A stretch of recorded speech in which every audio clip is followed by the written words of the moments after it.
Your style and your flavor make the city rock. They must say the season come out with a bang. Coach Minzy, best round here. Remember that.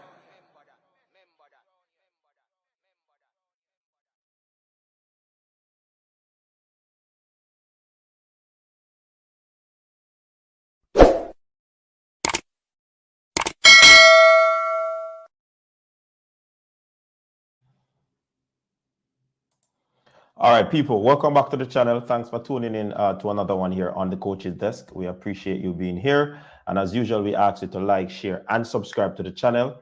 And do the right thing, people. We have a special guest that will be joining us. And as you can see on the thumbnail and in the description of the video, you already know who he is.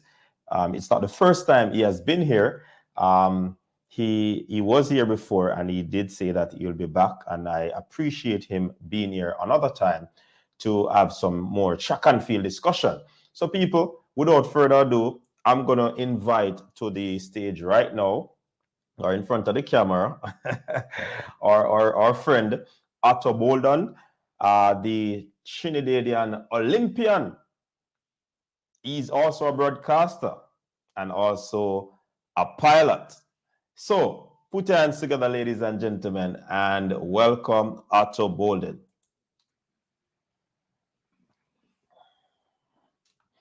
Otto, welcome to the show. Thank you. Good to be here. Yeah, man. Thanks for taking the opportunity to be here.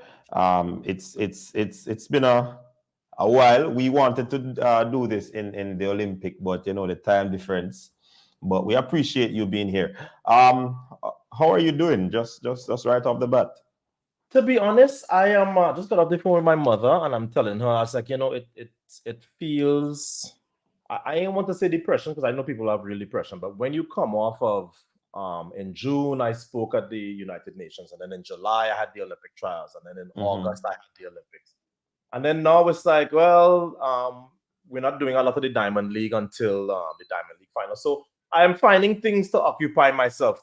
Because if I'm being very honest, it's a little bit of a letdown. You know, you have the highs and now a little bit of lows with no track and field whole day every day. All right. You know, as you mentioned that this question jumped out at me, and I'm just gonna get right into it. The situation, I saw a video where you mentioned the situation that is happening in Trinidad and Tobago, where the track and field is concerned, and you basically went on a like you're having a fit talking about what is happening in Trinidad and Tobago track and field. Talk to us about that. How you're feeling about how things are in Trinidad and Tobago's track and field. Let me preface this by saying something that most people are not aware of. When Trinidad and Tobago won their first ever 4x1 medal, I was the coach back in 2001. I coached that team. It's not something that we talk about because say that again, Otto. Say that again. The people have missed that one. When Trinidad and Tobago won its first 4x1 medal, Olympics, Worlds, anything, I was the coach. I was running on the team and I was also the coach. Anybody can verify that from that year. Fast forward to 2015, I was also the coach of the 4x1 women when they got bronze in that was Beijing. Okay, so I feel like I have already shown my country that I am capable of contributing in certain directions. But it was way back in 2015 that I said to them, I said, listen, the way we are doing things where you hope somebody emerges one year or you're kind of rolling the dice every year, we are going to run into huge problems with that. Our Carifta results are poor. The Bahamas beats our behinds every year. And we used to talk about, oh, well, Jamaica beats us because of their population. How does that excuse work if it's Bahamas? So that's the first thing. Then the second thing was, I said, there's no way you can have bad Carifta results, no under 20 and at the time under 18 results, and expect that your sports are going to be doing well. Well, lo and behold, since 2017, we have absolutely no medals. We have no medals at Worlds and we have no medals at the Olympics. So I feel like the guy who stood on the bow of the Titanic and said, iceberg, and nobody listens. And now everybody wants to call me and say, will you be a part of whatever we have to do to kind of resurrect track and field? I'm like, absolutely not. What I will do is I want to see a plan, because we're good at this. But I am also wary of, I'm not going to try and fix it with the same people that broke it. And there are a lot of people sitting in positions of power, not just in sport, but in track and field in Trinidad and Tobago, who have no clue what they're doing. They're just the continuation of failed administrations, go back and back and back and back. And they are saying, oh yeah, Ato, come and help us fix this thing. I'm like, absolutely not. Absolutely not. First of all, I don't know how you begin to fix where we are right now. We are going to be just about invisible at the World Under-20s that are going on now. We have no, I shouldn't say we have no prospects coming through, but we don't have any prospects where you could point to them and say, aha, that person is going to be somebody who can contribute on the senior level. So I want to see how they're going to rectify this, because it's the middle of it's the beginning, I think, of a huge drought for my country. And I told them, Tokyo, I said, we have no medals to get. That's how it looked. That's how it ended up. And Paris was the same thing. So it's not a fun time to be a TNT track and field fan. But Otto, when you look at on the grand scheme of things, from a sporting standpoint and in terms of sporting leadership, I certainly believe that we fall short and miss the ball when it comes on to sporting administration in the Caribbean. I'm not only talking about Trinidad or Jamaica. I'm talking the Caribbean as a whole. How do we fix something like this? It's a fact. And the countries like Jamaica and Bahamas are now, but St. Lucia has somebody now, obviously, and Dominica has somebody, obviously, and Grenada is doing very well. Those athletes are, I think if you ask a lot, even Jamaican athletes, the country is doing well in spite of some of the administrative bungles. So it's not a direct line where you say, oh, they're doing well, it's because their sports administrators are doing well. But it's not just the sports administrators in TNT. That they certainly have their blame to take. The athletes are not producing. At this Olympics, we had Jareem do very well. He got fourth. He ran 43.7. We had Kishane make the final, and that was it. We did not see another final in another event. And I just look at that and I go, that's not administration. That's something else. But there's a lot of blame to go around, trust me. Right. And since you have some sort of Jamaican connection, we are in our own. Don't tell people that, because I like the whole, anytime Ato opens his mouth and he says something about Jamaica, it's because he's a hating Trinidad. You're gonna blow this cover of me being half Jamaican now. No, man. We're not gonna hear so Ato. We're not gonna hear so.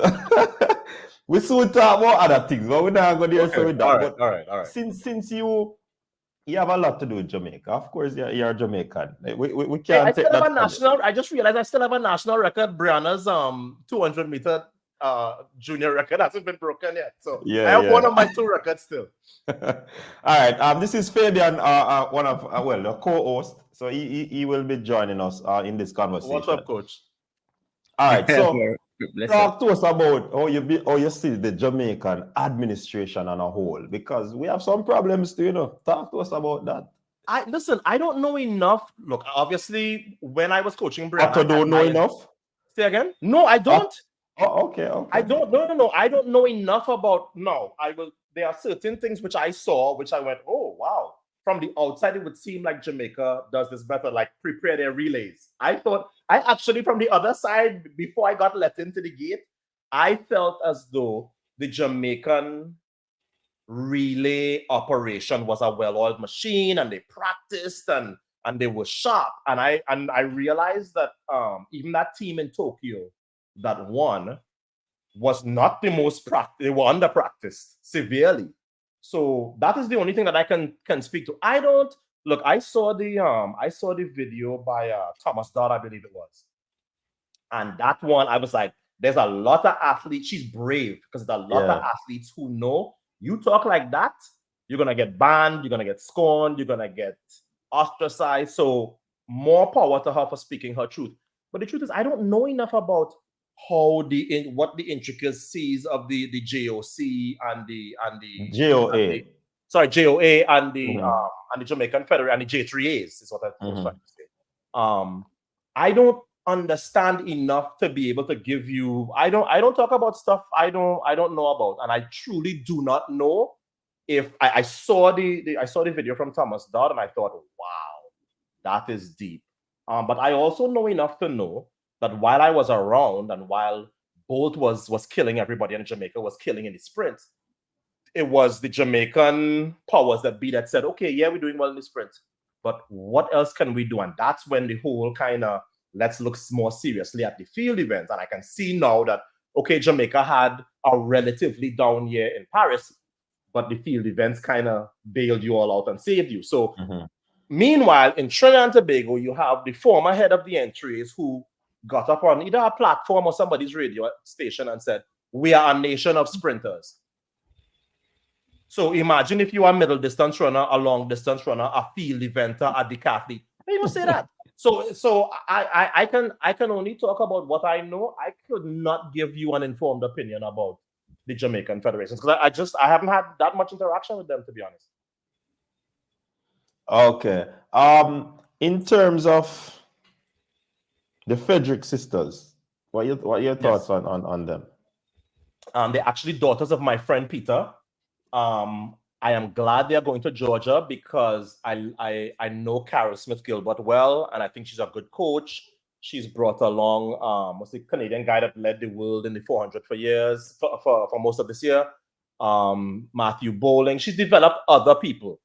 So I am happy with their school choice, but I don't think that I am a little hesitant. I hope that they are everything that everybody thinks they are going to be.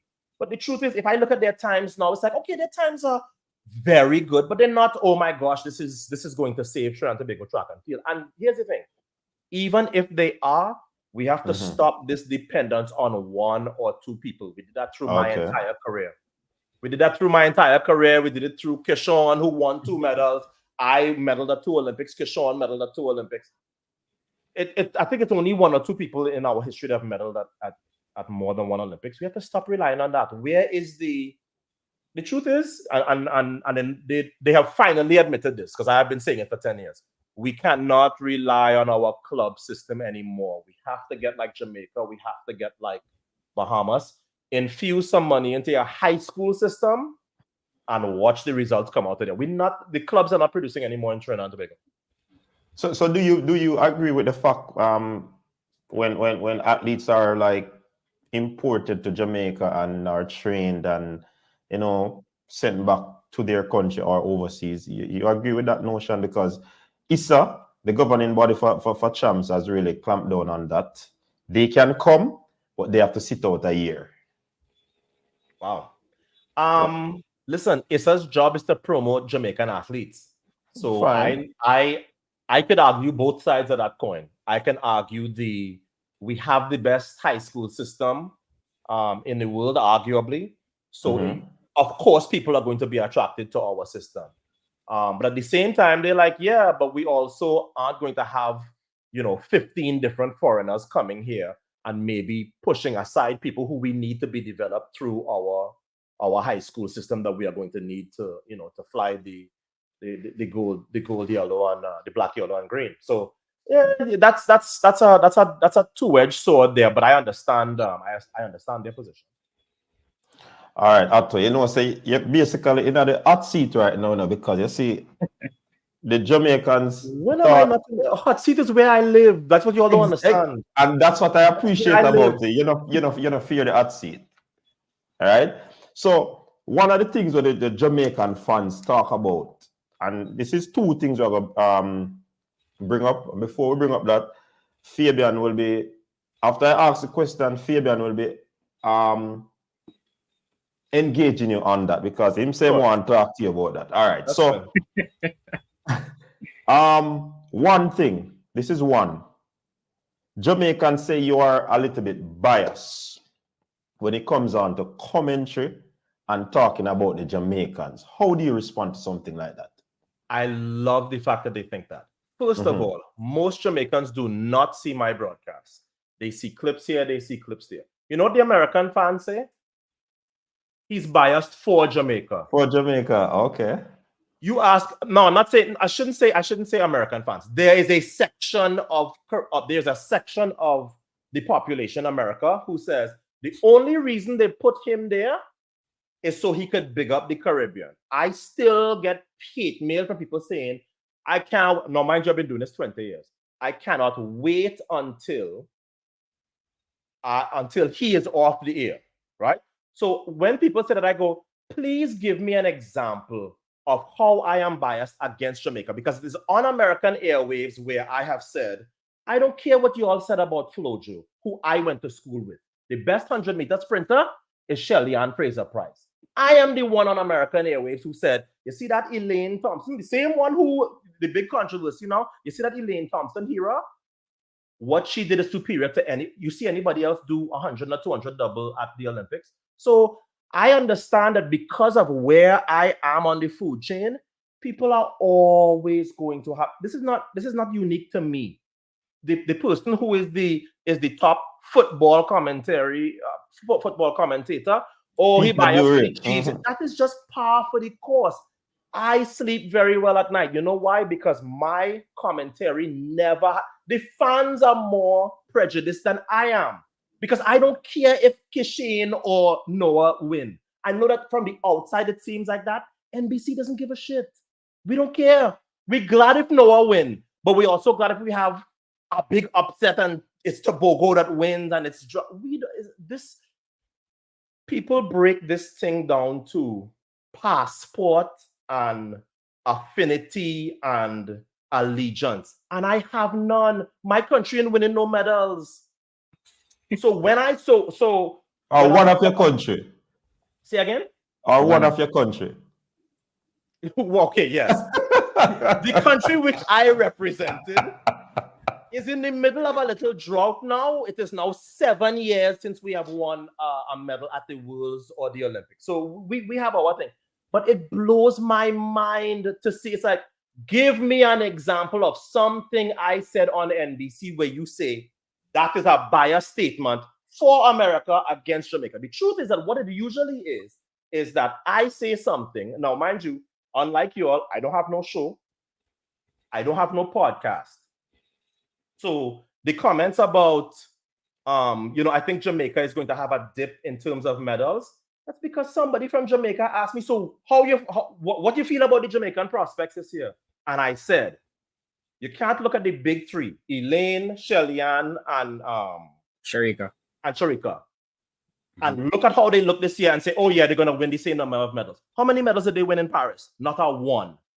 People were upset about that, and I'm like, but if you have a logical brain and your top three female sprinters are not at their best, obviously you're not going to win the same number of medals. You think people are going to come apologize to me now that the medal count is out? What about me saying, I know what MVP said, but I need to see Sharika run again? Because I looked at Sharika, I studied her when I did my film study, and I said, that injury is more serious than it looks. Did you see Sharika's face in Hungary when that injury happened? So the fans can ignore that and buy the MVP line about, oh, she was doing starts right after. I have some tenure in this game. I used to do this for a living. So when I say it's not coming from a prejudicial place, it's coming from I was asked and this is my opinion. Simple as that. So when you talk about hot seat and who vex, and it's like, so what? Somebody always vex with me. How have I done this for 20 years? If Americans think I'm for Jamaica and if Jamaicans think I'm for America, how have I lasted this long then? It's because people know, logical and people who understand realize that when I say something, it is coming from an educated place. I don't wake up in the morning and decide, oh, let me see who I'm going to bad talk. But if somebody asks me, I am going to be direct. All right. Fear. Yes, Fabian. No, hold on. I'm going to answer the question. Oh, sorry. You really want to go there first? You really want to go here first? We are going to before the Olympics. We have to get this at topic. Man. Normally, people have to wait until, the show get nice and warm. But we are doing it at the first part. We now wait. You understand? So, the people them have after me, I tell you what the fans are saying because it's a track and field show. So, I have to tell you ask you the questions that the fans would want to ask you, because there was some utterances about Elaine Thompson-Herah. You know, Elaine, one of Jamaica's favorite scene, and it is said that you said what you said. I'm not going to repeat what you said. You said what you said, and it caused a eruption in Jamaica, like I want a monster at what you call it, volcanoes, them, right? And they pretty much really, my reason to bring you here is to talk about the Olympics, but I want you to clarify that aspect of it as well before we get into that, because sometimes things are said and the context is not really there, and then persons run with a story. But we have you here, so I want you to clarify what you said so that the people can understand where you're coming from. I was doing an interview with Let'sRun.com, who of course is a very prominent American establishment. And they were asking all myriad of questions, you know, say, Julian Alfred, Sharika, Shelly-Ann, who else? Everybody, Sydney. The question turned to Elaine Thompson-Herah, right? And they said, what are you, you know, we saw the injury, what do you expect? And very casually, I said, Elaine is done as a threat the way she used to be. Now, of course, the headline became Elaine is done. It's okay. You can go back to Let'sRun.com and look up the interview. And I explain, because I know when I say something, it becomes this, because people don't read articles, people read headlines. So the headline becomes, Atto says Elaine done, and that becomes the YouTube blog and thing, and Asafa. Yeah, man, Asafa never appreciate it. Him say lose respect for you. Asafa needs to tread very carefully with me, because I have the receipts for the real Asafa, but that's a different show. Anyway, ooh. I said if you think about it, Elaine Thompson-Herah has spent most of the years in between the Olympics being injured, not being injured where she close, being injured where it's like Elaine is not a factor in non-Olympic years. Can we agree to that, the two of you? Elaine has no gold medal. She has nothing else from the World Championship years, because she seems to be dealing with injury. I agree. So Elaine now, after this, so Elaine now is 2 Olympic doubles into her career. She's not getting any younger, and this year it seems to be a new thing that has affected her. Is it the most preposterous thing in the world for somebody who knows, who has lived that life, to say she's not going to be that Elaine that's bringing home no 2 gold medals again? Of course it is. But if the fans want to make that into the Trini cuss the Jamaican, well, you can reduce anything to that. If I say Femke Bol gonna get her ass kicked by Sydney McLaughlin-Lavroni, nobody goes, oh, why he dissing Femke? They go, well, that's his opinion. So the Elaine thing was weird to me, because I was like, okay, I understand it's Jamaica and I am not Jamaican and all the other, and all the baggage that comes with that. But I did not understand exactly how it's almost as, it's like, what a preposterous take, or how could he say that? It's like the whole industry thinks it. The entire industry thinks it. Doesn't matter what the Jamaican fans think or the Elaine fans think. The entire industry thinks that. So you could vex if you want, but that's how it is. And here's the other thing. I'm sorry, is this not sport? This is sports, right? Okay. In sports, in professional sports, there is a cross-section of people who give their opinion. I watch Maverick's YouTube channel. I am very entertained by it. And he was the first one to say, oh, Atto Elaine is not done. In the same way how you could say, well, Atto don't know if she done, maybe she have another 2-3 years in her. You also don't know if she does have 3 more years left. You don't. So I understand if you say, nah, Atto wrong on this one, and she go prove him wrong. But the fact that people, like, how could he possibly say that? It's like, come on, guys, this is, grow up, quite frankly. Grow up, seriously. Grow up. This is sport. People have opinions about athletes in sport, particularly people who are high profile. That's my response.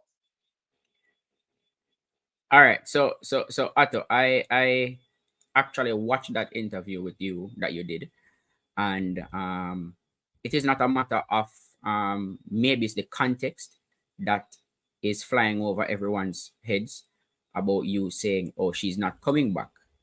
She's done." So basically, what everybody read from that is that Elaine is not coming back, or she's not gonna be back at her best. No, I have no That is problem. exactly what I am saying. You can Yes, disagree with it, but that is my right. opinion. Yes, absolutely. And I have no problems with that, but I disagree with that. And I Which is watch fine. subsequent interviews with you where you clarified your statement, where you Yes. even made mention of the comments you made about a Tyson Gay and a Safa Powell Correct. not getting to 100 sub 10 Correct. as justification for saying Elaine is not gonna No. be No, no, back. no, no, no, no, no, no, no. Wasn't Or to say, justification. What I am saying is, it's mhm, not like I have had takes before people go, huh? And it end up so, including when Michael Johnson was saying that Bolt was not going to break the world record in Beijing. I wasn't saying that to list my CV or my resume. oh well, I was that's saying there are things which people have gone, oh, how are we gonna say that? And they've actually come true. In fact, more often than not. That was the only reason for saying that. But go ahead. yeah. I just wanted to clear that up because while you might be right, there's also a possibility that you can be wrong, and this is why I love But that is dialogue in every sports. opinion. Right. Yeah, That's I every love Yeah, dialogue. opinion. I yeah. love dialogue People's in sports. opinion can be discussed and Right. have different conversations about Yes. it, of Yes. course. And Absolutely. we can disagree, Yes. but But we, can we disagree without making it an international incident, though? Because some yes, we of what can. I Yeah, hear from the fans is a yes, little we can. different. Yeah. Yes, Yeah. we can, and that is my aim. That we can disagree. We have dialogue. We have discourse about it, and see if we can smooth it over because I think the damage has already been done. It's people blew it out of proportion. No, So but Fabian, sorry, let me interject. Otto, you are somebody who's in the game, so you have to understand that the fans will always be the fans. When the fans, And I when the fans are understand it. I defending a don't. point, Yes. you can't escape it, right? They're going to come at you as hard as they can, and they're going to hit sometimes even without context. So that will happen from a fan standpoint. All right. But Just I wanted to say understand that. that. But the reason here I asked you guys how have I lasted 20 years in this business, and you didn't have an answer. But I know the answer. Mm-hmm. The answer is that I don't hold back because of who may disagree or agree. Yeah. And it doesn't matter who it is. You think I didn't have an opinion when I felt like Allyson Felix was probably past her gold medal winning days? And people were pissed. They're like, oh, how much gold medal you win? It's like the minute you go there, I know there's no further conversation, because essentially what you're saying is it's not that your opinion may have some validity. It's that I just don't want to hear it. And if that's the case, then I don't force anybody to listen to me. And as I said, I don't have no podcast and I don't have no show. So if you hear me say something like that, somebody asked me. All right. Yeah, continue, Fabian. I can respect that, but and I agree to some extent. I don't think Elaine will get back to 10-5. However, my question to you is, does Elaine need to be 100% to medal? By the next Olympics? Yes. By the next Olympics? By the next Olympics in 4 years? Absolutely. If not 100, very close to it, yes. I wouldn't even say by the next Olympics, because I'm giving her 3 years. So I am skipping out. She's how old now? 30, 31? Yes, he's 31. Yeah. So I'm skipping out Tokyo. Yeah. So I'm skipping out World Champs next year. And I'm jumping to the 2027 World Championships. In 3 years' time, do you see 3 people, if Elaine can put in that work and get back to 90%, 85%, that will keep her off the podium? Because I really think she has a chance to be there with all that experience. And the next question that I have is, based on her injury record, her injury concerns over the years, do you think what she has done, especially in the last 8 years, with that Achilles problem, do you think that is normal? It's a very good question. No, I think she's done a great job of overcoming it. But here's the other thing that people, I think they forget sometimes. I think the fans forget this sometimes, and it's not my place to remind them because I don't ever want to feel like I'm talking down to anybody. Even when I broadcast, it's a conversation. People think I'm making predictions, and it's the same way I would talk if I was sitting down with just the three of us and we were watching a track meet. It's conversational. So to answer the last part of your question, look, Elaine has had a fabulous career, and let me tell you the one thing that bothers me in all of this. I think somehow along the way, somebody will think, oh, he don't like Elaine. Because I love Elaine. And I think she's a spectacular sprinter, and I have said that for years. I have also said it about Shelley, who I think is the best 100-meter sprinter to ever walk the face of the earth. But that gets lost because nobody wants to hear good news. It's a controversy salesman. Right. So I understand that. So to answer the first part of your question, I would not bet my own money that in 3 years, a 34-year-old Elaine Thompson, 35. She's 35-year-old Elaine, given the nature of that the nature of that injury, is going to be on the podium. And let me say this, because this is what I started to say just now. There are things sometimes that I know you have to understand, and I do not like to talk about this because I don't feel like I have to say it, but I have to say it here. There are very few contracts, negotiations, drama, inside stuff that does not pass through me. The shoe companies call me, the agents call me, the meat promoters call me, and of course, I'm a broadcaster. So every now and then, there's something which bleeds over from something that I know, which everybody else is necessarily not supposed to know. And I talk about it. Sometimes I get in trouble for it because the people say, hey, you weren't supposed to know that, right? So a lot of the times when you think it's just, oh, I told blah, blah, blah, I can promise you this. It is an informed opinion. I am saying that based on what my knowledge is of the current situation, my opinion is there's not going to be any more podiums. Now, if she puts that up on her wall and every day it's her motivation, then absolutely, that's great. But please don't tell me that somehow I am way off base by thinking that somebody who has done what she has had and battled the injuries that she has had for as long as she has, now that she is heading into her mid-30s, that somehow I am just way out of line to even think in that direction. Come on. Yeah, I mean, it's not way out of line to think that way. Okay. And I think me and Coach Mince had a similar conversation when we realized that it was her Achilles. And don't get me wrong, you know, people, they've beat me so much on this channel about Elaine. They say I hate Elaine. They say I don't. So Jamaicans are a little bit touchy. There's some people who don't like to hear anything that comes to Elaine.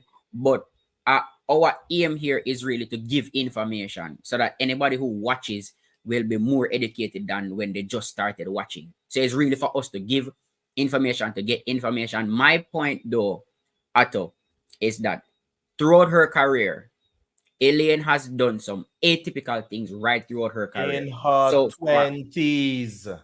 So for her to and I'm gonna come to about that age too. So for her to do something again that is not normal, I wouldn't completely write her off. And then this thing about her in her 20s. No, I think and it's not even the age, it's the mileage. Right. So let's look at her age. She's 32. I think there was some research some years ago that said that females peak between 28 and 36. So she's right there within her peak now in her. She's still in her mid-30s. Yeah. So I think the age part of it will come out. Now, when you look at mileage, how often has she run over the years? Remember, she has been injured in between Olympic Games, so she hasn't run a lot. Mm-hmm. So when you're talking about the mileage thing would have been out of the that picture. would have been out for me. Also, it can't be out if you're doing Olympic doubles every. You guys understand what an Olympic double does to you? Clearly, you don't. Yeah, of course. I mean, of course. Yes, of course. But the mileage not change. No, yes, but the mileage not change. Yes, but remember, the mileage not change. Remember, Elaine is not somebody that was at boys' champs running for 7 years. Yeah. The mileage not change that even with the double. The mileage for me. The wear and tear. The wear and tear. Well, congratulations. You guys have shifted my opinion from like 90% betting against to like 85. So congratulations to you. Listen, that's what intelligent discussion. No, I'm serious. Isn't that what intelligent discussion is supposed to? Listen. Yes. I may be stubborn and opinionated, but I have always left the door open where when somebody explains something to me or gives me another point of view, I go, okay. So I just went from 90 to 85. No, man, you should have taken off some more, man. That is just all my point, because I understand. All her life she ran 10-5 with an Achilles problem. How many people on earth can actually run with an Achilles and actually win a double with an Achilles problem? So looking at the fact that she has been defined, what if I told you that what happened this year is not just a recurrence and it's some new stuff? Would that change? Would that sway you back in my direction? No. I know what happened this year. Because we know. We know what happened this year. We know what happened this year. I just don't want to come out and publicly say it. Listen, I'm not trying to put the girl's business in the street like that. But I am just saying I have my reasons for what I said. Yes. And I will make this promise right here. On US airwaves, if Elaine is lining up for a race and I think she has a chance to medal, I will on air say, I was one of the people. And I've said this before. That's the thing. It's not like when I am wrong, I don't say, hey, I had that wrong. I will be the person to say on US airwaves, you know what? I am one of the people who thought that Elaine was done. Boy, was I wrong, because she's back and she might be as good as she was before. I don't have a problem saying that. That's part of what I think gets lost in some of the fake drama, and it is fake drama. Yeah, I don't think she'll get back to 10-5 though. But based on what I'm seeing, so what do you think she'll get back to? I think she can get back to 10-7 lows, and if she shows up with her experience in her finals and run 10-7-1, she's on the podium, or she could get on the podium. I mean, look at the Olympics this year. I think everyone. When Shelley got injured in the warm-up for the semifinals, I think all our attention was on Sha'Carri to run another 10-6 and win. And we all saw Did you see Sha'Carri going through the round? She looked like she'd rather be anywhere else in the world.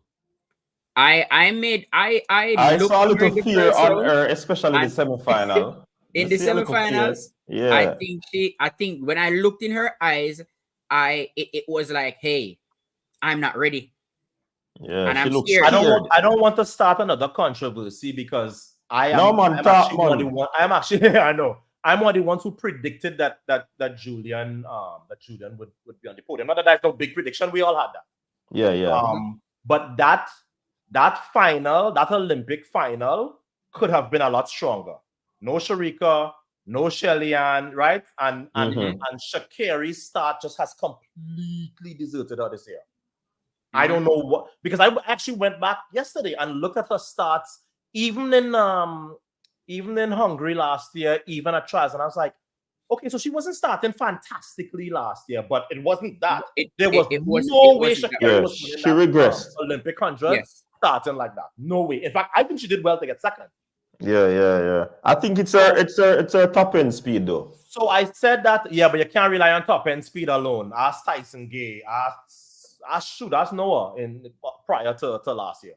I am of the belief that I have to see that, because you guys are talking about, you are saying she's gonna get back to 10-7, and I'm saying I know after 30 the body does not respond to treatment the same way.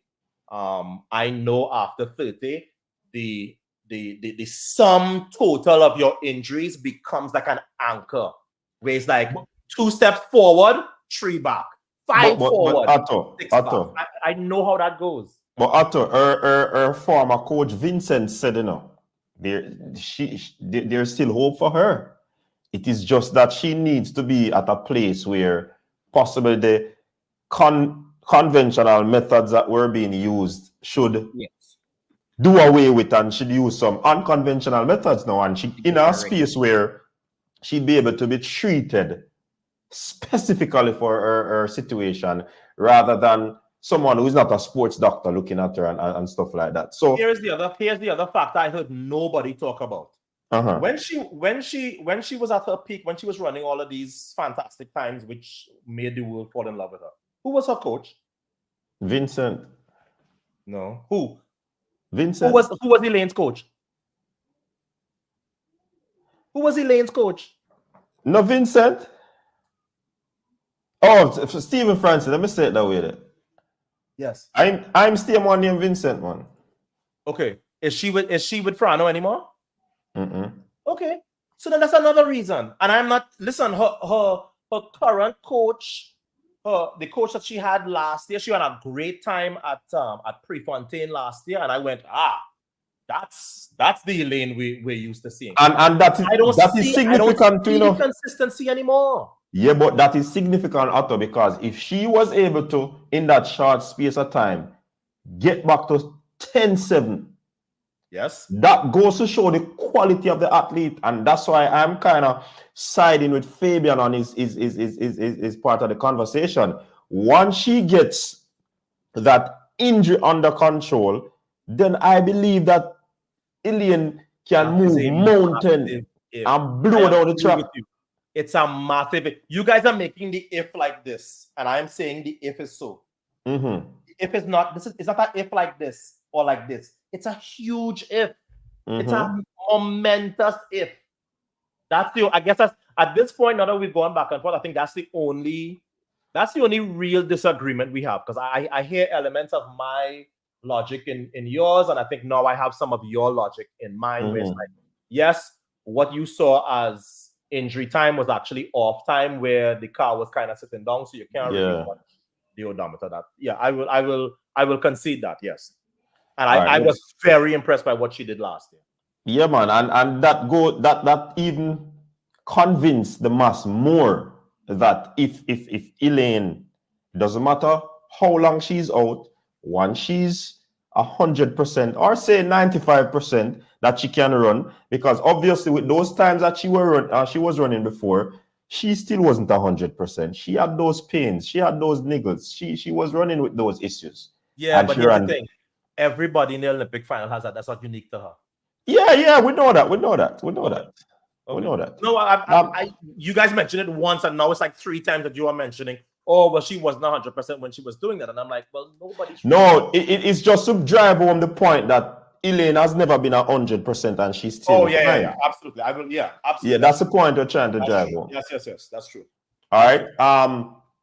So I think we kind of settle on that. Persons are no more clear on your point where Elaine is concerned. And people who are just joining... He spoke about the Trinidadian aspect of it already. I don't think we're not going to go back over that. But talk to us about Father Hype. Oh, you probably don't know the name, the Noah Lyles, and the 100 meters at the Olympics. You did pick him from early out, and then you switch your choice because you come to Elaine Kishane shake up the place. Yes. Your thoughts on that? NBC made me make my picks before the season even started, which I'm like, I don't know why I am so special. I have to do my picks before we saw anybody run outdoors. I made my picks. I just looked at them. They actually didn't hold up too badly, even though of course Sydney switching events messed up my 400 and 400 hurdles. I was having a conversation about Noah today. I picked Noah before the season started, but when I saw Kishane and I saw the 977, I said, Noah has a problem. That never changed. And I went into the race, I went into the final. When the gun was in the air, I thought Kishane would win. because he had run better rounds. And remember, Noah had not run particularly good rounds. Yeah. In fact, the only round he won was the final. But something a little bigger is going on with Noah now. And it's really shocking for me to see. Noah is the Olympic 100-meter champion. And all I see that he gets now is hate. Because he's running, he's talking a lot. So the NBA players hate him because of the old world champion or what thing, right? And then Tobago dissing him. I'm looking in the stands. They have guys in wheelchairs, in body. Yeah. When has a 100-meter Olympic champion gotten this much hate? And I realize that Noah is going to have to regulate, I think, how he interacts with the public a little bit, because the one thing that the 100-meter Olympic champion is supposed to have is adulation and respect. And I feel like, when is the last time a 100-meter Olympic champion got this much hate? And I said that with Marcel Jacobs, who got a lot of hate when he won, because people were like, it's a fluke and whatever. Yeah, one-off thing. But I'm like, Noah came back from the Olympics with a gold and a bronze medal. And you can't tell. You can't tell because, I mean, first of all, well, there's some Jamaican fans who are like, Kishane won the race and we don't want to hear anything about it. Which I don't even want to go in that direction. Because no, we saw that out already. We had Bruce James on and we went through the whole thing and we educated the people on that. If you want to have an intelligent, rational, reasonable discussion, I will talk whole night. If you want to go and start to be a fanboy or a fangirl, it's like all of that. Nah, we're not like that. I was convinced when the gun was in the air that Kishane was going to win. And I said, and you can go and look at it, I said, the only concern I have for Mr. Thompson is 100-meter final, you can't duplicate. 100-meter Olympic final, you can't duplicate that anywhere else in the world. And I am concerned about his relative lack of experience. And it's his experience that cost him in the race. Bad lean, tightened up a little bit. That's why he has the silver. But having said that, if you ask me today, who is the person who I think has the best chance at 9:58? Kishane. It is. It's Kishane. I see Tobago talking world record. I don't think he has the form nor the start to run 9:58. Kishane does. Noah, if he improves his start, does. And then I've seen other guys talking about it, and I go, what are you talking about? You're not even consistent at 9.7. You're not even consistent at 9.8. How are you going to get to 9.5? So, to me, Kishane is obviously the future of male sprinting. Or 100 meters, because you have to pass Tobago in the 200. In the 100. In terms of 1919, Tobago now believes he can break it, and that's dangerous. I always said Noah, I thought, had a chance because he's already within 0.12, and all he needs is the right situation. Well, guess what he has now? He has the right situation because regular Noah against regular Tobago, now we can start talking about 19.2. And if you're talking 19.2, I think then maybe you can start talking about 19.1 if the conditions are right. You know the problem I have with both of them, Otto? Yeah. They are not excellent curve runners. And you have to eat up that curve, and then you go in your slingshot mode in order to surge to that line. As a good turn runner, it gives me pause too. Of course. So Tobago did that in the finals. He did that in the best curve I've ever seen him run. That's the best curve I've ever seen him run before. He is clearly better than the field in 200 at the moment because he went back to his old ways in Cilicia and he blew past Kenneth Bednarik. So but Bednarik is coming off of a double and all that stuff. You can't judge any. No. So is coming off a double. No, but I'm saying 4x4. Yeah. Listen, now you're talking about my side of the fence as somebody who did doubles at every championship. There's some athletes like a Frankie Fredericks. He comes off of a double. He seems to get stronger as the end of the year goes on. Yeah. Me, you look at my post-Olympic anytime I doubled, I was trash the end of the season. So I'm not gonna. I hear what you're saying about him running past Benarek, and that's all well and good. And Benarek is still gonna be a factor. But to me, if we have like a Warholm, Rai, Benjamin, Dos Santos situation where the three of them get hot, right? Because Noah's pissed because he lost. Tobago is pissed because he don't like how mouthy and showy Noah is. And then you have Benarek who trying to beat both of them. I think now you have the formula for, okay, let's see if you guys can really approach 19-2 and talk world record. Until then, and that 100-meter world record is safe until I see Kishane make some strides in that direction. I think he's already on his way. If he runs 9.65 next year, I think we can start to really be serious about can he approach 9.58. But for all the world record talk, I don't see it. And my thing on the world record, I said for Kishane, I think 2027, if he remains injury-free for the next 2 seasons, he has a genuine shot at it. At the Jamaican trials, when we spoke to Kishane, I believe that this season he was in 9.6 shape. Of course he was. We saw the 9.7. He saw the 9.7. The 9.7 was a walk in the park for him. And so after seeing him run 9.7 at trials, I remember me and Coach Minzy, we were talking, and I said, I didn't think that the person to break Bolt's record was born yet until I saw Kishane. And this is the first time in about 10 years that I am thinking about someone even getting close to that 100-meter world record. I mean, for the 200, I mean, the people, they beat me so much on this channel because I did a whole show about Noah when he improved his 60-meter PB, his 100-meter PB, and I did a whole show about Noah having everything to break that. He has the speed to break it. It comes down to him executing that turn, and people beat me about it. I also spoke about Noah not being able to beat Tobago in the 200 this year at the Olympics, and people also, they were beating me for it. Even when I gave them my reasoning because I did not have Tobago beating Noah at the Olympic Games. I did. All right, so tell him a rationale, Fabian. All right, so the rationale behind it is that when Noah does the double, Noah has never run faster than 19.5. Facts. And so I saw, but Tobago was also doubling, so I thought that was a wash. I saw, yes, Tobago runs the double, but Tobago has a 400 background. That's the difference.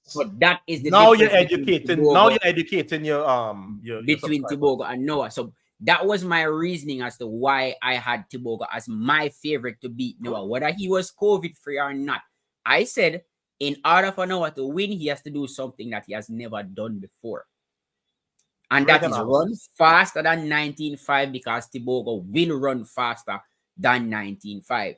And people, they say, oh, but Tobago is doubling, but Tobago is much stronger. And his speed endurance is better than Noah because of the 400. Remember, the man run the 300-meter record, And yes, so based on the 3 all year, absolutely. And he has been speaking 43 all year.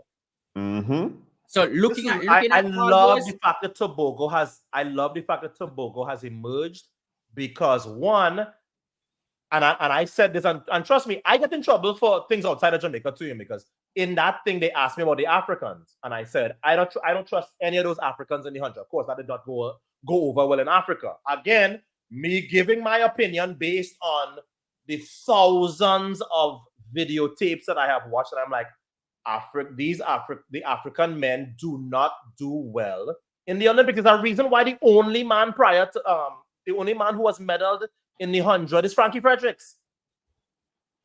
But they were upset about that. I'm like, but I realize sometimes I am coming from a place of, I have studied it, I know it, I have lived it, and everybody not coming from that place. So when I see something like, but how are you going to diss all of Africa? And I'm like, I'm not dissing all of Africa. I am saying Omanyala and Tobago and Simbine, I don't have them on my podium because I have seen them for the past, whatever it is, 4 or 5 years. I cannot pick them. If you want to be upset with me for that, you go right ahead. How did that 100 turn out? Omaniala is not the I man. didn't have any of them on the podium, and they can tell you, Tibogo is one of my favorite sprinters right now, and I did not have him on the podium. He doesn't have the aggression or the form to be a 100-meter. I think he's a 4-2. I've been lamenting that for years so on this channel. He is. I think if he went to the 400, I think we would be talking world record. And I thought World record would fall in the Olympic Games. And people were like, oh my God, he's so crazy. Here he goes again. It's the second fastest Olympic race ever. I thought for sure they would run faster. But when you look at Quincy Hall's kind of race model, it's like, okay, you're not going to break the world record running not like 32, that. Running to 32.9 at 100 and then storming home. That's a different conversation. Yeah, but we had that discussion too about Tibogo running the 400. I mean, especially his cadence and his stride length, his stride pattern. That man is a 400. But I don't coach him, and his coach believes that he can do the 1-2. You can't take an athlete out and comfort zone. Noah had to outlean him last year at Worlds, so it's not like he's been in the back of the pack. He almost was the world champion last year. So and Noah was wondering where this Utah come from. Yes. So it's not like Tibogo has been so. I mean, he's not far off in the 100 either. He's consistently running 9.8s in the 100, so he's not far off, and he's 21. So if the race is 9.8, Tibogo is gonna be there. If the race is but once it gets faster, 9.7, I don't think so. Yeah, it's a tough theme there, someone. Yeah, because is especially coming out of the blocks, he's not that quick out of the blocks. In reaction time is not fast. In acceleration takes a little while to get on. So it's not like he's the best technically. Fixable things. Those are all fixable. You get somebody with that kind, with a 43-19.4 engine, fixing the start and the acceleration is a matter of off-season training. I am not yet ready to say that Tibogo is not going to be a major 100. I just don't see it in the immediacy. He's young still. If Noah can go from 7th place at the Olympic trials to Olympic freaking champion in the 100, then I can't say Tibogo don't have a chance, because Tibogo is ahead of where Noah was when he was 21. Yeah, that's true. And Tibogo is stronger than Noah.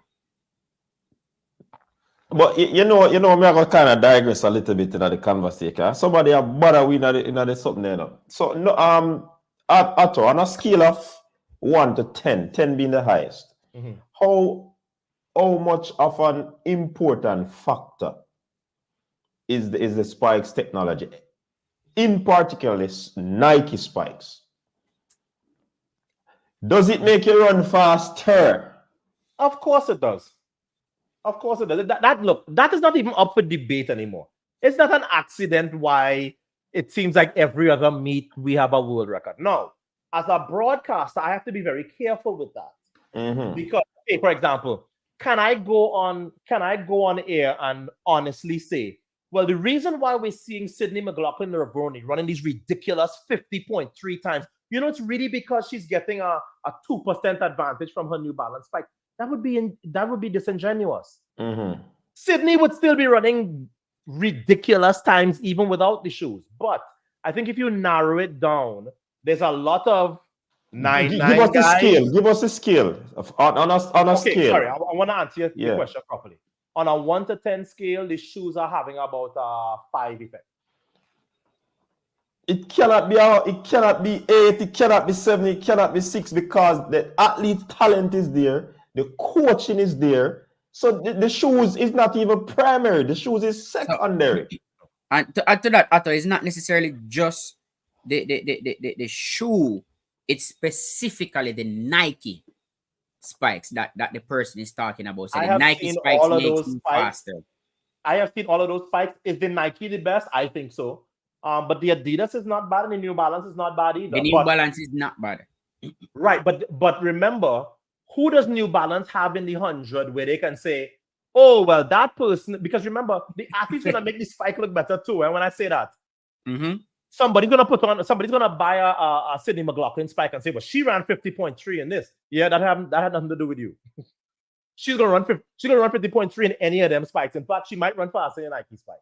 So I think I don't feel like the playing field is that uneven. Are the Nike 100 sprinters at a little bit of an advantage? Probably. But if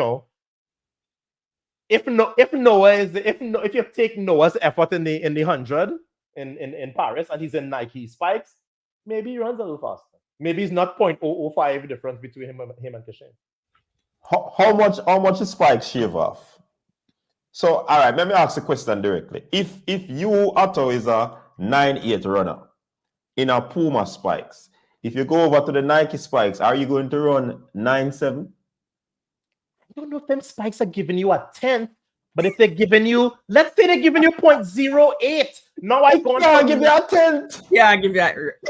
Give you a 10th. You are saying it's a 10th. The numbers that I have seen say percentages. So I don't know what 8% or 7% improvement on 986 would be. Maybe it would be 979. I would think it would be at least that. So I am not ready to say, oh, I'm 986. My best was 986. So if you take my best performance and put it on Nike spike, it's automatically 970. Because I haven't seen it that black and white. If either of you have seen that, then educate me. But no, I've been a lot more involved in the creation of those spikes than most people. And I'm telling you, the spikes are helping, yes, and them distance spikes are helping even more. And that's what I believe. The distance spikes probably ahead of the sprinting spikes. But I think so. Don't tell me that the spikes shave off at 10. Me not believe that. There's no way I believe that. Too much. Yeah, that's too much. It's too much. No, I agree. Because if you're taking off a 10, that means an athlete can idle out in training and put on the spikes and go run. Because I get a 10 faster. No, I can't agree with that. No, it's not a 10. I would, in fact, if you make me say a number, I would say maybe it's giving them another in the 100, 0.05. Yeah, it cannot be faster than that. Exactly. And I will agree with that. But it cannot be a 10. No, I've seen some, it's giving them 2 10s. I'm like, okay, so everybody else they're really running 10 flat and it's just the shoes running 9. The shoes that taking them. That's not true. Yeah, that cannot be true. Here's how you know that's not true. Well, I shouldn't say it's not true, but I'm saying here's how you can dispute that. Somebody like Christian Coleman, for example, his PR is not in the new. He's a Nike guy, but he don't like the technology. Mm-hmm. If you look at Christian Coleman spikes, he's never in the new shoes. He likes the old, what I call the Brianna Williams, because when Brianna Williams' high school record got broken here, and they were like, "Oh, your record got broken." I'm like, "Yeah, but Brianna broke those in the old shoes. That 1094 in those old shoes, I will take over anything with the new shoes." I feel like people are overestimating how much those shoes give. Mm-hmm. Yeah, man. That tent is over zealous persons talking about that. So I hope a friend get the point now, I hope we don't have to go back into that conversation there. Right, Spikesy, we call her, Coach, go away. Did they ask him about Brianna? Because I have a question about Brianna. Yeah, man, go ahead. Brianna Williams. Yes. Looking at Jamaican sprinting right now in the female category, where we have a Brianna Liston, a Tina, Alana Reed, a Kemba Nelson. How do you weigh up her chances of being being the top female sprinter? I know that we're having somewhat a changing of the guard with Shelly and not going back to the Olympics, Elaine, past her best, Sharika having some injury concerns. How do you see Brianna Williams doing in the near future? Now that I have had the benefit of watching Brianna mature, I think Brianna took a while to mature. That's the first thing. The second thing is, and I remembered this as literally mopping my floor today and thinking about this. If somebody handed you $1 million when you were 19, you think maybe the car would have got a little sideways on the road, because I know, and I'm not asking you for you, I'm asking you for, I'm saying it for me. I have always said, as much as I say, oh, the one race I would like to run over is that Atlanta 96 final. If I win that final, my career is probably 2 or 3 years, because you wouldn't be able to tell me nothing. And it would have been more like I don't want to call nobody's names, but there are athletes who won gold and would never heard from since, or never heard from after, right? I look back at Brianna, Brianna has matured, I think, now to the point where she's ready to come back. The talent didn't go anywhere. She's ready to come back and sort of show people who believed in her that they were not wrong. And now that I think she's sort of settled in Los Angeles, John Smith knows what he's doing. He will, for the first time, get an off season with her. She didn't have that before. She still had the off season from back in Jamaica. I think in 2025, you will see the real Brianna. And if you don't see it by then, I think maybe it will be fair to say, okay, well, she's another one who maybe, listen, none of us here are naive. We know the long list of spectacular juniors who did not get to the next level and be everything. But I think you're going to see, I think 2025, you're going to see a Brianna that you haven't seen in a long time. I think a lot of what she had so much success so quickly, and everything just, it was like, pop, pop, pop, pop, pop, pop, pop, and I don't think she was necessarily ready to handle all of that while being a teenage girl. I believe that because I have a follow-up. I know Brianna and I know how she thinks. And I see her now. I see the things that she's doing differently with her new situation. I go, okay. In fact, the last time I talked to her, I said, oh, look at you doing all the things now that I was asking you to do years ago. But just kind of she is ready, and we will see Brianna. We will see what Brianna is made of in 2025. That's my answer. Let me quickly follow up. Do you believe that she's encountering some sort of detraining syndrome? Detraining? Explain. It's basically when you lose your physiological performance edge that it's like an accumulated physiological adaptation. Okay, yeah, that's what I thought. I just wanted to be clear. Yeah. Look, I think Brianna did things that literally hadn't been done, right? The age group world records and the 1094 in the old shoes and all that. So is there an element to that? I think perhaps, but when I talk to John Smith, who is my former coach, I know when he's BSing, I know when he is not. When John at this point would have, if he didn't think that Brianna was what she showed as a junior, he would have said, you know what? I think she's done. I don't think she has it here or here to continue. That's not what he said. My coach is not one to give a lot of compliments. And when she went out there, he said, man, you've done a phenomenal job with her.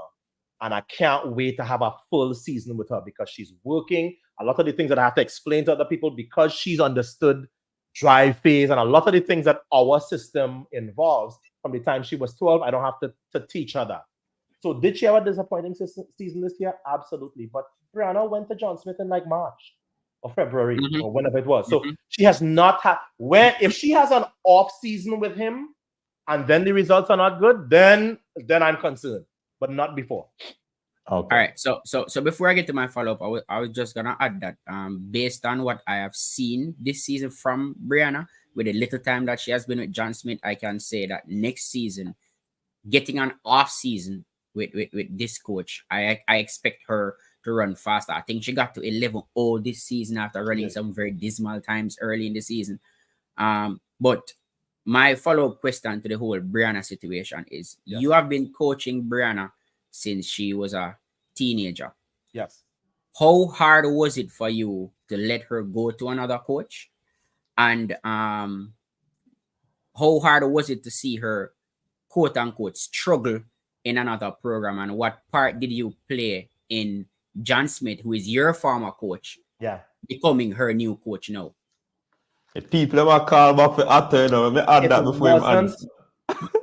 It is another thing that people have their opinions because I think it's the easy opinion. Let me tell you a story that has not been told very often. Before Brianna wins the 2 World Under-20 titles, right? We are in Finland. We are in Tampere. I saw Frano walking with, I don't know if he was there to coach or to, I don't even know if maybe he was there as a Jamaican coach. And I said, this is before the meet start.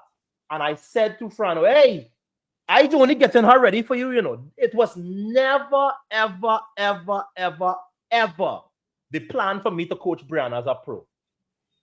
Ever. No, it ended up that because she ran so well and because of the situation, I ended up coaching her for whatever it is, the first year or year and a half where we had COVID of her career. So not only was there no angst in me letting Brianna go, that was always the plan. The plan was always that Brianna was going to end up at MVP. Now, as it turns out, that didn't happen, and the Clayton twins are there, and life don't always go the way you think. But there was absolutely no issue with Brianna leaving me because that was always the plan. That's the first thing. The second thing is I wanted her to go to John Smith when she left here. But Brianna was in this fantasy land about she wanted to go and train in Jamaica. And I was like, okay. So you see, the thing is, if I had told her go to John, she go to John, she don't like it, then I'm the bad guy. And remember, Brianna is more daughter than athlete. So the relationship don't end because I'm not being coached by Brianna. Brianna was at my house yesterday. Okay? So I always wanted her to go to somewhere where I thought she would thrive. And for me, that meant Frano or John Smith. So now she's with John. I'm like, so there wasn't, I think people like, oh, Atto holding her. It's like, what line in my resume would coaching Brianna go? Because it's not the top, it's not the second, it's not the third. So I think from the outside, it was like, yes, Atto, the truth is that I had to not do meets and cancel gigs. It was a while I enjoyed it, I had to adjust my life to coach Brianna. And then there was a thing with NBC because it got to the point where they didn't even want me calling races she was in. If you notice towards the end there, they were like, Sanya, you do the 100, and Atto, you sit down there and hush. Because it was a little awkward. She was doing well. So no, it was always the plan. I never wanted to coach. Brianna's mother came and asked me to coach her. Khalifa St. Fort's father came and asked me. I never had aspirations to be a coach. It's just not something that I felt like, oh yeah, my life is not complete if I don't coach. I was literally doing it because I was asked to do it. And I did it. Khalifa is the only high schooler in American history with a world championship medal. She has a bronze from 2015 when she led off in the world championships. And Brianna had an Olympic gold medal on the relay by the time she was 19. So I don't go to sleep and worry if I did right by my athletes because all of them did well. All of them Division I scholarship here, and all of them did well. And while I had them, they did well, and now they've moved on. That's the best. That's the simplest and most honest answer I can give. Yeah, I think Khalifa is still in the sport. No. Okay. Khalifa did not like. It was like Serena and Venus, except they're not sisters. So Venus was good, and then you had Richard Williams saying, "Yeah, and I have another one coming." And I was telling people that I was like, "You can't stop what's coming with Brianna," because I saw it coming. But I thought, no, I am the general. I'm gonna be able to keep the two of them in camp. And Khalifa essentially decided, and the truth is, I coach the way I coach. I know favoritism and all this stuff. It's like everybody gets the workouts, everybody line up and do it. But perception becomes reality. So I think Khalifa felt like, oh, I am not the star girl anymore. And he focusing on this Jamaican girl and blah, blah, blah. And she left. The joke is, she left to go by Lance Brahman, where she was the 20th most important person in that camp. So I never understood the logic behind it. So of course, in a year or two, she was out of the sport. But listen, I was a young person. You two were young people. Coach Fabian, you look very young. All of us have to make our mistakes. God knows I made plenty mistakes. So I see a lot of adults talking about young people. I'm like, oh, so you never made no mistakes. You never had your car go off in the ditch a little bit. It's like it's really amazing and interesting to see. Because I look at where Tia Clayton is now and I laugh because I'm like, how many people had Tia being the one that was going to emerge? Tia already has her first Diamond League win from Poland. I'm like, because I know I follow track and field enough to know that it was Tina that was supposed to emerge as the superstar, not Tia. And look how that goes. So when you're young, all things are possible. So I think all things are possible for a lot of the I see them writing off Kavona too. I would not write off Kavona. I would not. Because you don't know. Look at Samba Mayela in the hurdles. Long time, Once you are young, all things are possible.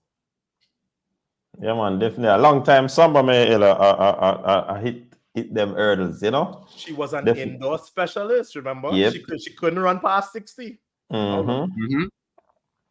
Definitely. You just mentioned Kevona Davis. You seem to have a lot of time for her. Your thoughts on her? I think people, and this includes me, I would always like to have an informed opinion. Nobody watches more film than me. I sit down and I watch meets from 1985 with Marley's Girl and Evelyn Ashford, and I do that because I don't ever want to have recency bias. I want to always feel like I am looking at the whole of what my sport is and was when I make my decision. In the same way that a lot of people would have said, well, Tia is not the one that's going to emerge because look, Tina better. Josephus Lyles used to also be better than Noah. Okay, that's a fact. So when somebody is saying, okay, this one is certainly not going to be what we thought, I go, hold on a second. Because there's a lot that people can emerge. Look, a year ago, would anybody have said Tia Clayton in the Olympic final? The only Jamaican in the Olympic final? No, they would not have.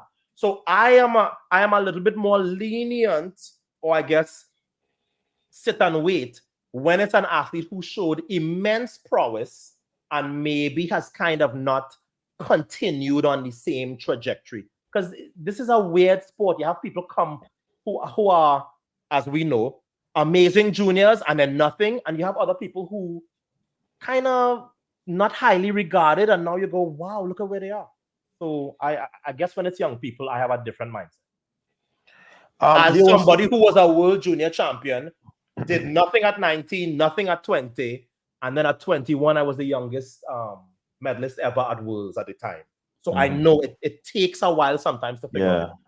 Especially when you go into a new program, you have to take a few years to adapt, to break down and all of these things. Yeah. Look at Dina Asher-Smith. Yeah. When that group formed with Adeleke, her, and Julian, nobody thought she'd be the third. And she's the third. She was the third this year. Let's see next year. Because she's another one with immense talent. Yeah, definitely. I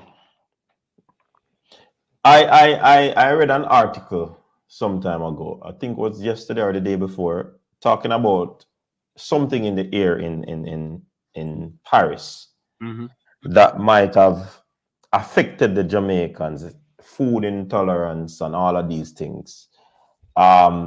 We spoke to Bruce James, and I agree with him. He said that he's not going to find any excuses because we underperform. But what are your thoughts on this atmospheric thing in Paris, the food, the heat, and all of these things? Again, I don't like to give uninformed opinions. I was nowhere. I walked to work every day. We were at a Novotel within, I would leave. I had to be at work every day at like 4:30 p.m. I would leave at 4:15. That's how close I was to. I don't know. People were like, "What do you think about this thing with them getting locked up?" I'm like, I cannot speak on that. I was nowhere near the village. I didn't interact with any. The one athlete I interacted with was the girl who won the lady who won the. What did she win? She won the hammer throw for Canada. Mm-hmm. And she came. Her coach was staying at my hotel and I interacted with her. So I can't tell you about what the mood was, and I wasn't coaching any Jamaicans this Olympics, so I can't tell you what the mood was in the village, if they didn't like the food, but I can tell you what I think it is. Do not, when you have an Olympic team, things get contagious, right? So the US team, for example, the first night, Grant Fisher gets an unheard of 10K medal, and you could see all the rest of the team kind of go, yeah, him, me too. You see how the US distance runners ran? I don't think you have that if Grant Fisher does not have that kind of opening night, right? Because we know how psychological this sport is. So similarly, if Jamaica comes into the Olympics, the Jamaican team, no Elaine, everybody knows it's Shelly-Ann's last hurrah, and she's not 100%. She got third at trial. And then Sharika pulls out of the 100. What does that do for the morale of the Jamaican team? It has to affect it. It has to affect it. I'm not saying that somebody who was going to win automatically gets last, but it's not the kind of stuff that gets written about or printed.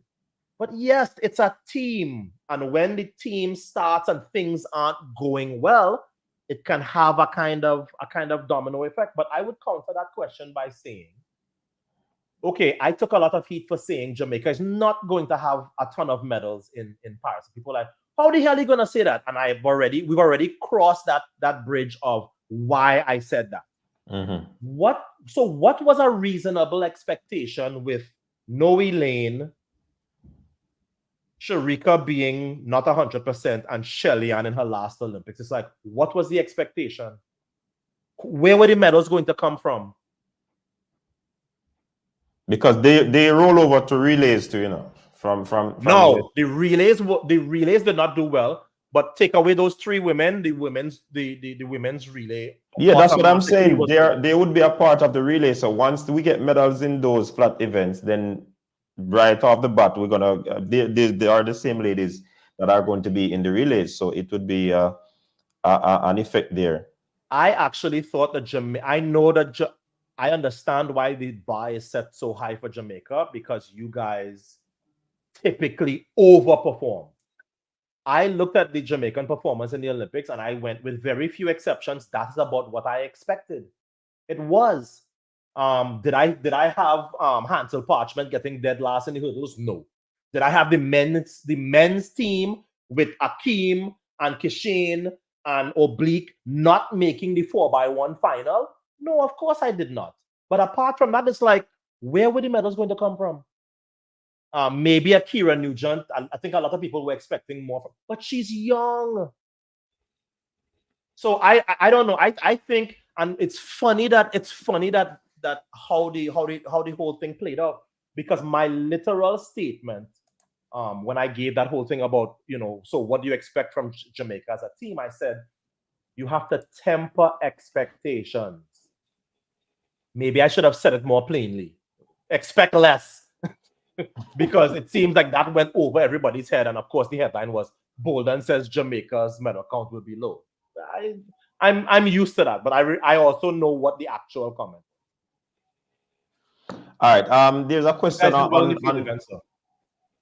there's a question on the board there. Jamrock with a super chat. Big up yourself, Jamrock.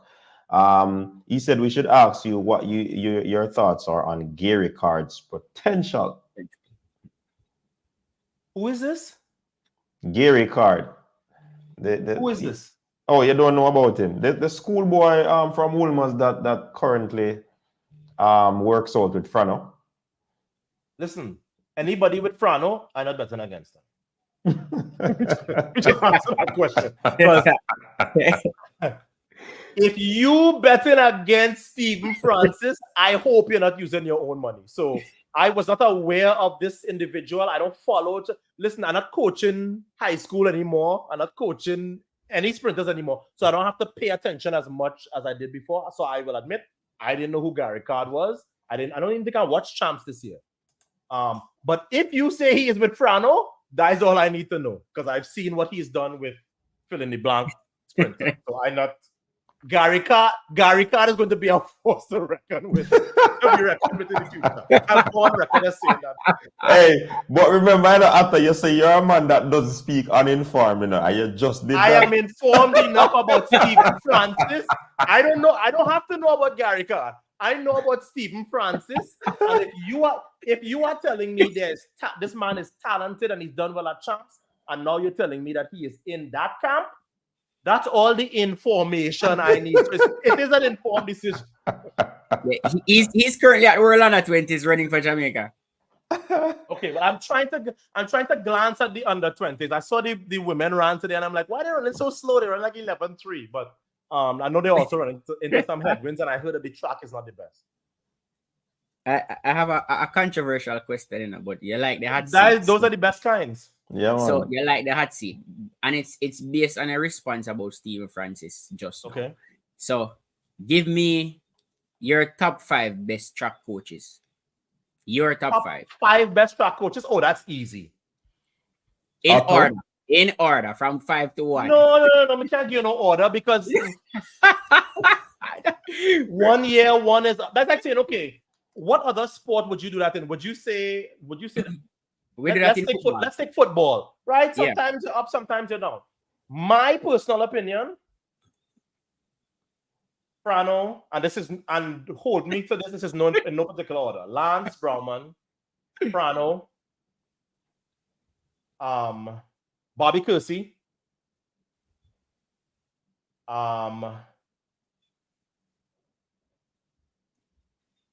two more. John Smith. And I know the last one. Who's the last one? Glenn Mills. Glenn. No. Yeah. You know, so you never have Glenn Mills though. No, I may have forgotten Glenn, but let me tell you why I can't leave out Glenn. Yeah. Because for all the talk, Glenn's resume and having Bolt and Blake as the 2 fastest in 2 events ever, you can't just discount that. And that's before we talk about what he's done with Oblique. Oblique will learn eventually, I hope, to run finals. Coach Kim Collins, right? Kim. So no. If I was going to leave out Glenn, it was only because I was thinking of somebody else. Like I was trying to think a little further. Like I don't want to just make all my coaches US and Jamaican. You know what I'm saying? Well, that's my top 5. You have John Smith in there as well? I don't have John Smith in mind. I don't think so. No, because John Smith hasn't had somebody of late. But here's the thing: let Brianna run 10-7 next year and see what everybody's saying. Yeah, you see what I'm saying? So that coach thing can come and go. Raina Ryder 2 years ago had 2 people on the podium in Bracy and Trayvon Bremer. That coaching thing, that is more like body of work as opposed to this year, I guess is what I'm saying. Yeah. For me, and I've said this openly, Stephen Francis is at the top of my list. And right behind Stephen Francis, Bobby Kersey. Those are my top 2, not with me not being biased at all. And I agree with you. And I agree with you on those 2. And I have always said that. I have always said Frano and what he is able to. And what makes Frano, I think, more special is that Frano will take those.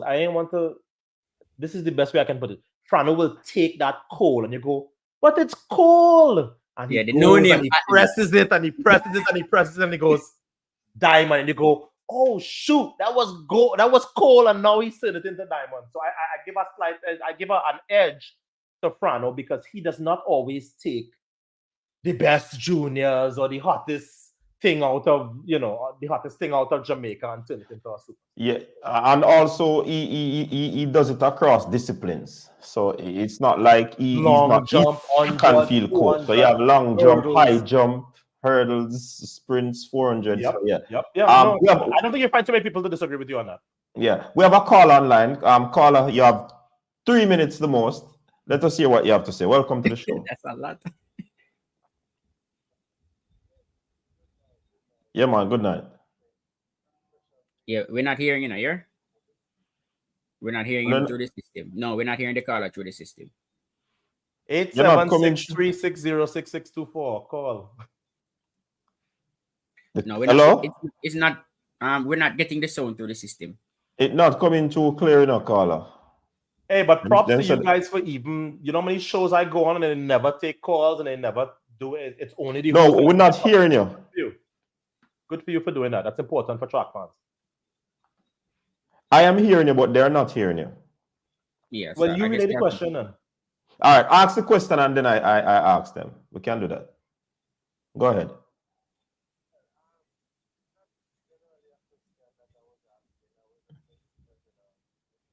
Mm-hmm.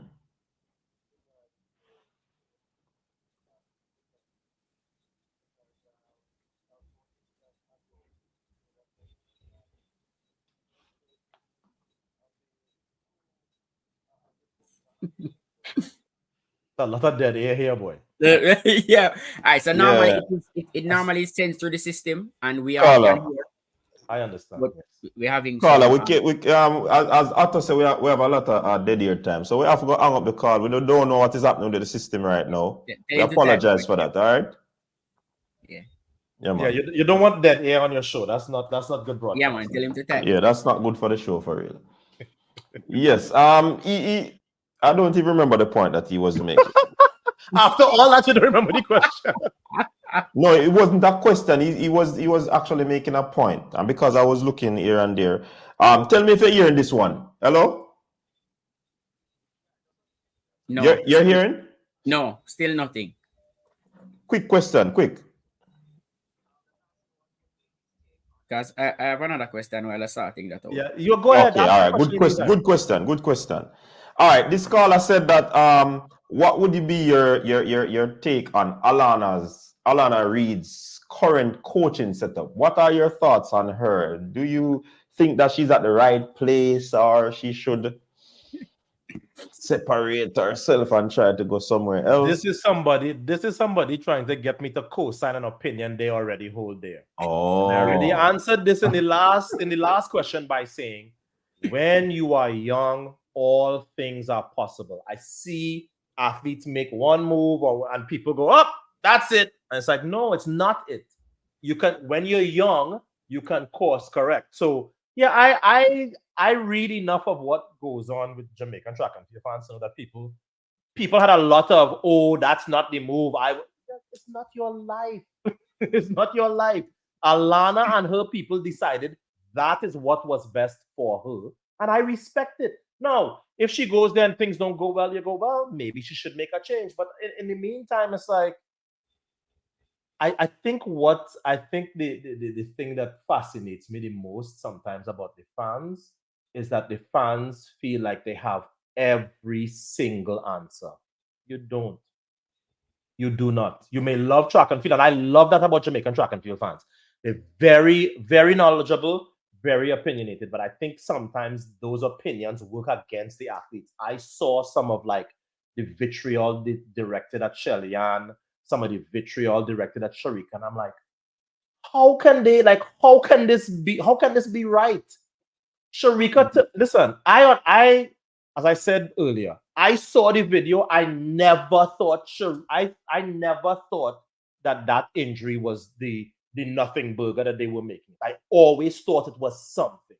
But I also said, Sharika has to be strategic. Okay, she's pulling out of the 100. You know why she's pulling out of the 100? Because she's trying to buy time. She's trying to buy time and say, okay, maybe if I can get this damn leg right in the next 3 days, I can actually have a chance in the 200. And people were just lighting her up. She knows she injured. She should have told the people. And it's like, oh boy. We get the light up too, you know, Atto. We get the light up too. So we're defending her. And that is why when people go, oh, so and so, you see what they're saying about you. I'm like, put it with the rest, because this is par for the course with me. It has been happening since my first year on the air. I am now in my 20th year on the air. I respect all the fans and their opinions. It doesn't mean that I have to do my job based on their opinion. All right, guys, please put your question in the comment section, in the chat room. Obviously, the call is going to be very distracting because we're not hearing. All right, sorry about that. Just drop your question in the comment section. One of the callers who called in spoke about Raider. You did mention him, and in the top 5, and he would have been one that has coached a plethora of athletes that would have gone on to win medals and so forth. So, your thoughts on him? I might have probably said Reina and forgotten about Glenn. But remember, as I said, I was trying to think, listen, all the best coaches in the world can't be from the US and Jamaica. So I was trying to think of other people like Carsten Warholm's coach, who's done a fantastic job. Look at his body of work. Look at the consistency. I'm like, people like, oh, Carsten Warholm. Yeah, he got silver in the last Olympics and gold in the one before that. And how many world titles does he have? So I'm a big fan of Reina as a coach, but I wouldn't put him above Glenn Mills, obviously. All right. Question: what is your take on Oblique Seville? Mills say his problem is not mental. What's your take? Yeah, that was gonna be my question. Like we have seen this 3 times now. At last year World Championships, when he ran the fast time in the semi, I got some stick for saying he really has to come and show me in the finals because I've seen this already. Okay, and stop for a second. Same thing. Why would you get stick for that? Because I have no listen. Because any opinion contrary to the masses must be wrong. Sentiments, yeah, man, sentiments. Okay, right. I'm just making sure that I am not the only one that gets it. I feel better now because you're not a half Jamaican like me. You're a real Jamaican. So if you get it, that should be good, right? Okay. To answer the question, I remember. I am old enough. I'm 50 now. I am old enough to remember the last athlete that everybody started out saying that about. You know who it was? Usain Bolt. Asafa Powell. Asafa, yeah, enemy right now. Asafa don't register enough on my scale to be enemy. Well, I don't know. You see, before you answer, you have to tell them about the receipt before you leave. We want to hear about the receipt. That's for another show. Asafa knows why he don't. Asafa knows why he don't want to ramp with me. Trust me. That sounds serious. Trust me. I read the comment and I went, "Oh, he's sticking up. He's sticking up for his former clubmate." I don't have an issue with that. I understand why Asafa would say, "Hey, after you shouldn't say that. He tried to come back." This is his former teammate. I don't. Put it this way. Asafa and I were at an event in Paris. He came up to me. He was very respectful, and then he went about his business. Asafa and I are not best of friends, but it's not Cat Williams and Steve Harvey.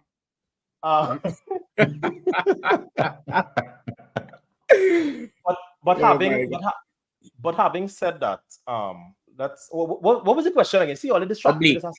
Seville. It was about Seville. Okay. The last athlete that I heard say that was said about was Asafa. Because Asafa choked in 04, 05, 07, right? And they were adamant, including Bruce and Frano, who I have immense respect for. And I thought to myself, that ain't my take on it. And I think if we look back at Asafa's career objectively, we can say somebody should have probably gotten him some kind of help in that direction. Yes? Mm-hmm. I feel the same way about Oblique. There's no way I had him on my podium 22 and 23.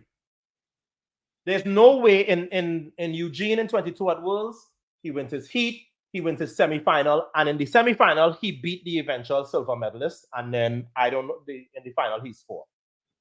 In Budapest, same thing. Breezes through the rounds, looks like, oh, there's no way 3 people are beating him.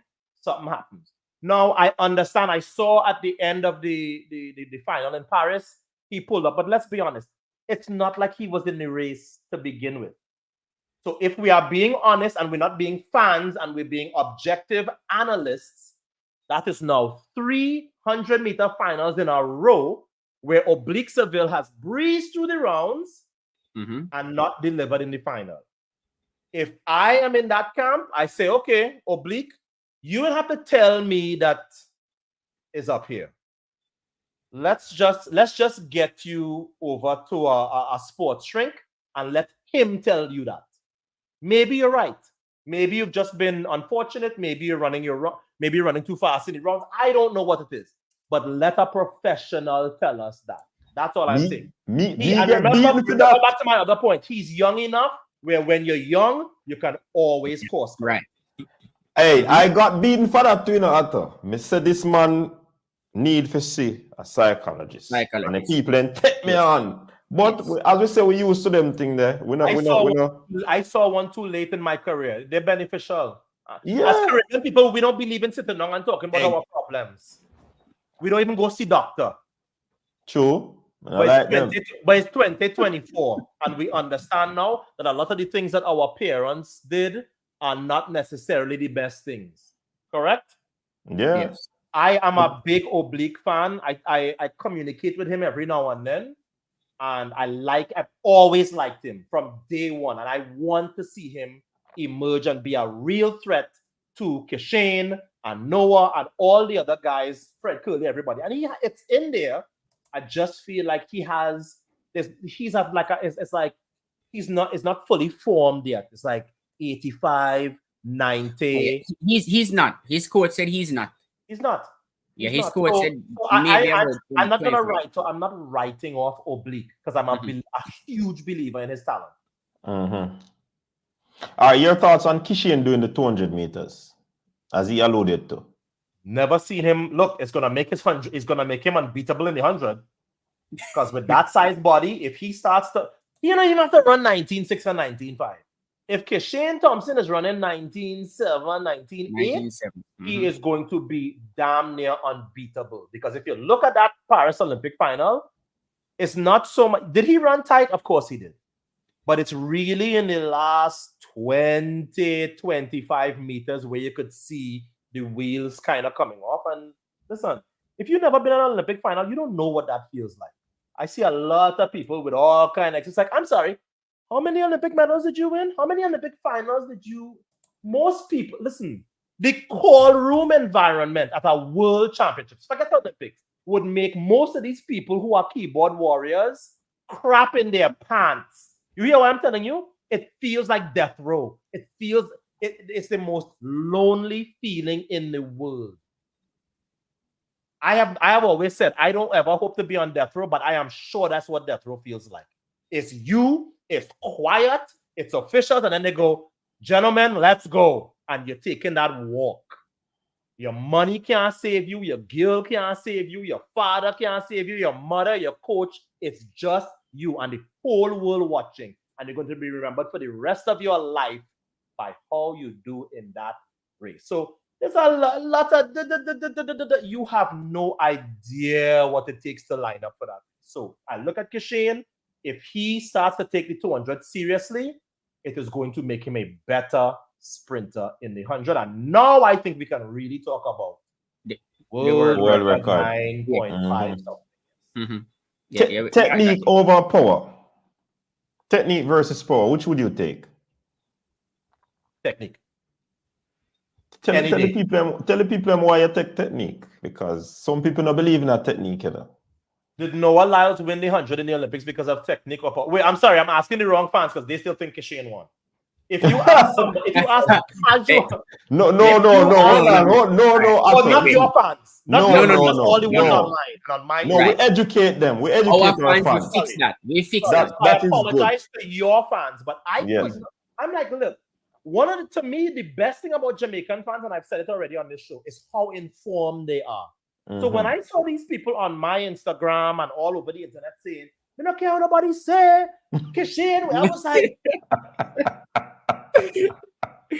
you are literally going to lose your reputation as the most educated fans. But then somebody I talked to, and I'm not going to say who it is. I saw somebody at the Michael Johnson event, and they said, I see the Jamaican fans vexed with you, and now they're more vexed because Kishane lost. And I said, yeah, they're not taking the Kishane photo finish thing very well. And they said, have some empathy for the Jamaican fans, because they, with one exception, every time there's a photo finish, the Jamaicans lose.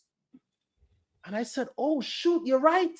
Merlene Otti with Gail, right? And I thought to myself, oh, so this is not about Noah or Paris or the Olympics. This is just, wait a minute, when were you gonna catch a break? Yeah. When is a photo finish going in our favor?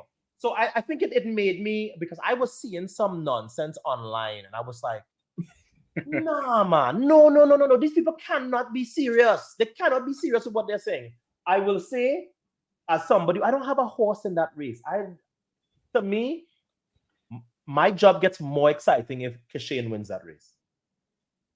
If I'm being honest, it does, because now it's like, oh, the Olympics are in America. Noah is still going to be the world champion from 2023, and now it's the Jamaica. You see, our ratings move with Jamaica versus USA. So if anything, I need Jamaica to be very strong when the US is strong all the time. So I think I look back at that and I go, look, I saw the blown up photo in the actual, and I went, oh no, this is what they should release. That's what they should release, because on the actual paper, you can see that there's about this much in between. It's about 2 inches in between, and you're not gonna get that from the camera on the side. You're just not gonna get it. But these people, they're like, we don't have to prove nothing to nobody. We are Seiko or whoever it is. Who's the timer for Olympics? Omega, Seiko. They're like, this is what we do. This is what we do. We do swimming, in which the finishes are often a lot closer. But Kishane, Kishane is here to stay. I've seen him here to stay. Definitely. And the silver is gonna make him hungrier. Exactly. He can't see that now, because now he's like, damn it, I may never get another chance. And maybe he doesn't, but I'm not betting that. I think he is going to get more chances. And I think in the same way that Rai Benjamin can look back at his silver and go, oh, so I had to go through that to get here. The same way Noah can look back to, oh, I had to get 7th place at the Olympic trials in 2021. 3 years later, I'm the Olympic champion. Sometimes you have to go through the setback to have the comeback. All right. Brianna Liston, Quincy Wilson, can they be the 2 new dominating figure in the sport? They're young. Quincy Wilson is a mega talent. I mean, that's obvious to anybody who's seen him. I watched that 44-20 that he ran in Gainesville, and I was like, he is 16. 44-20.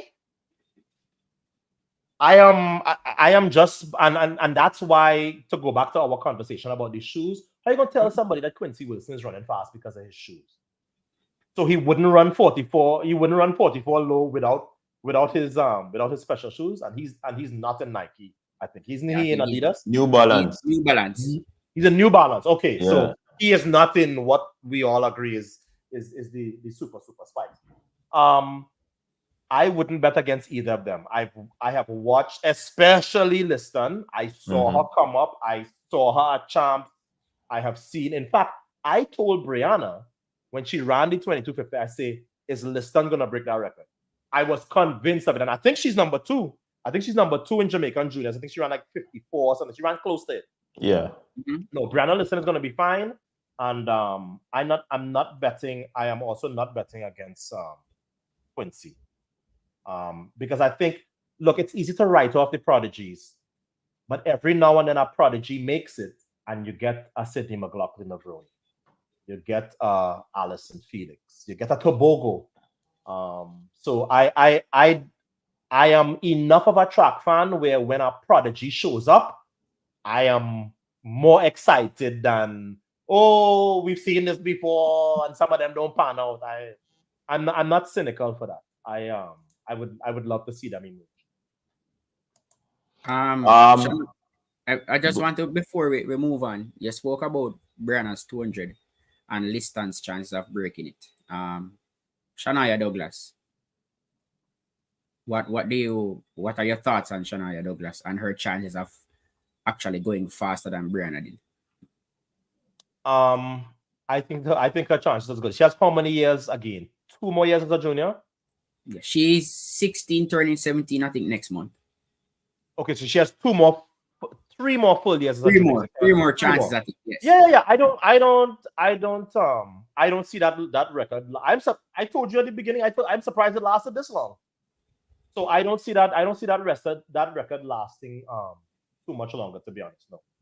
I mean, I did say it would go this World Under 20s, but to be honest, getting news from there right now that I was at that track last year or the year before. It's a terrible track. I don't know.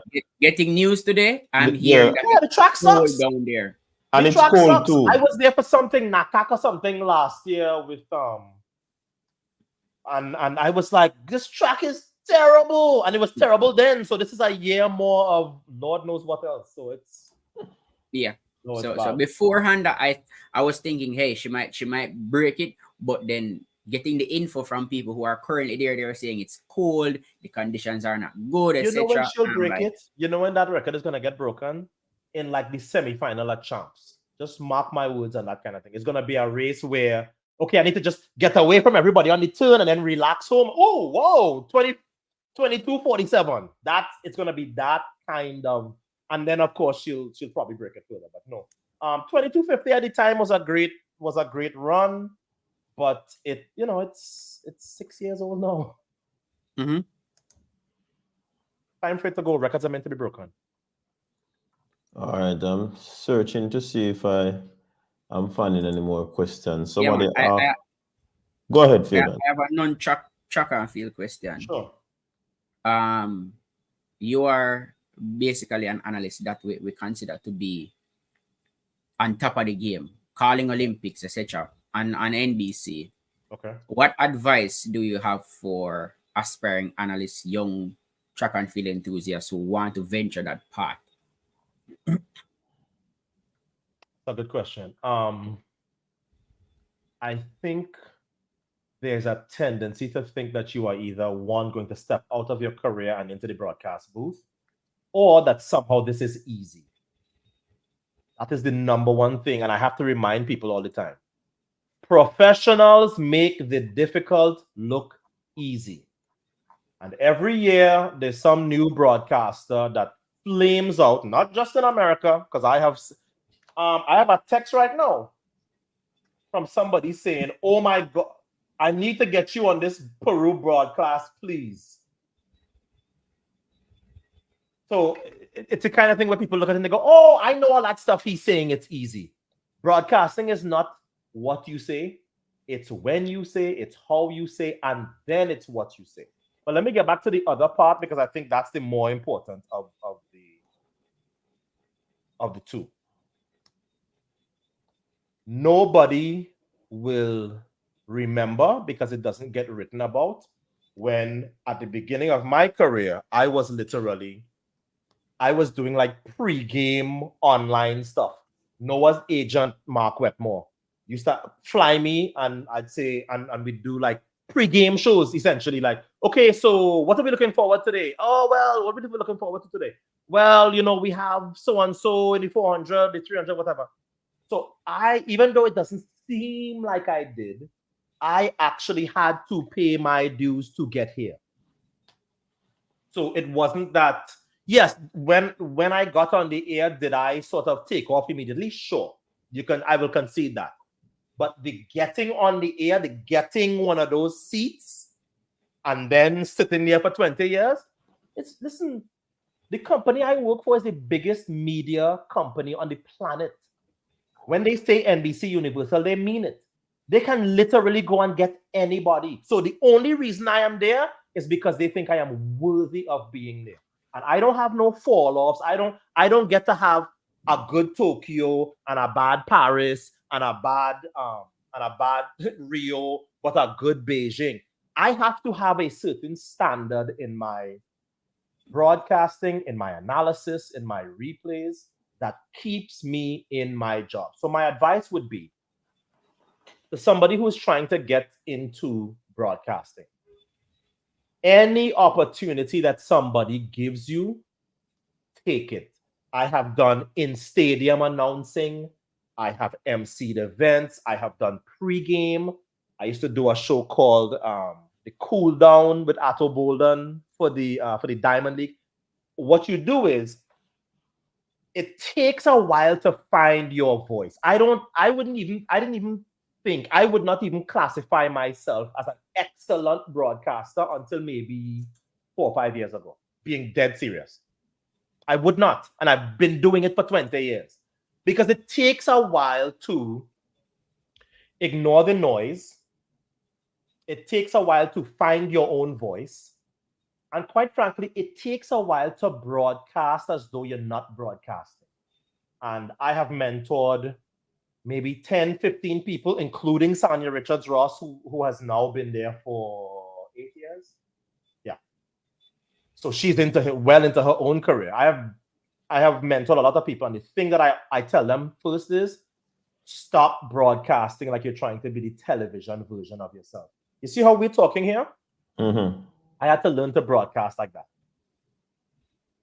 So it's not, well, folks, here we are. Be yourself. TV version of yourself. The way I broadcast now is, so guys, what a matchup we have here, right? Because, I mean, yes, Noah is the world champion, but have you seen Kishane? Have you seen Kishane start? He reminds me of Asafa Powell. He kind of looks like Asafa Powell body-wise, and I think Noah really has his hands full here. So there's a slight difference in some of the people who I see come into this sport, and it's like they're trying to be what they always thought their broadcast selves would look like. The ones who do well, like people are betting against Tom Brady for because he's got a ton of money to be an NFL analyst this year, and I'm like, I've heard Tom Brady talk. As long as he comes in and he doesn't try to be a TV person, he's going to be fine. So those are the two things. Pay your dues and take anything that somebody offers you early, and then understand that you're not coming into something that's going to be easy. Track and field. I have had producers who have produced everything from Sunday Night Football, which is the #1 show on American television for the last 20-something years, swimming, gymnastics. They're like, track and field is the hardest sport to produce. You know why? Because it's the whole world and everybody has a story. So I have to know about Tebogo's story. I have to know about Samba Mayela's story. And what you find, a lot of people who they think they want to be analysts, it's like, oh, so you're really, really good in the 100.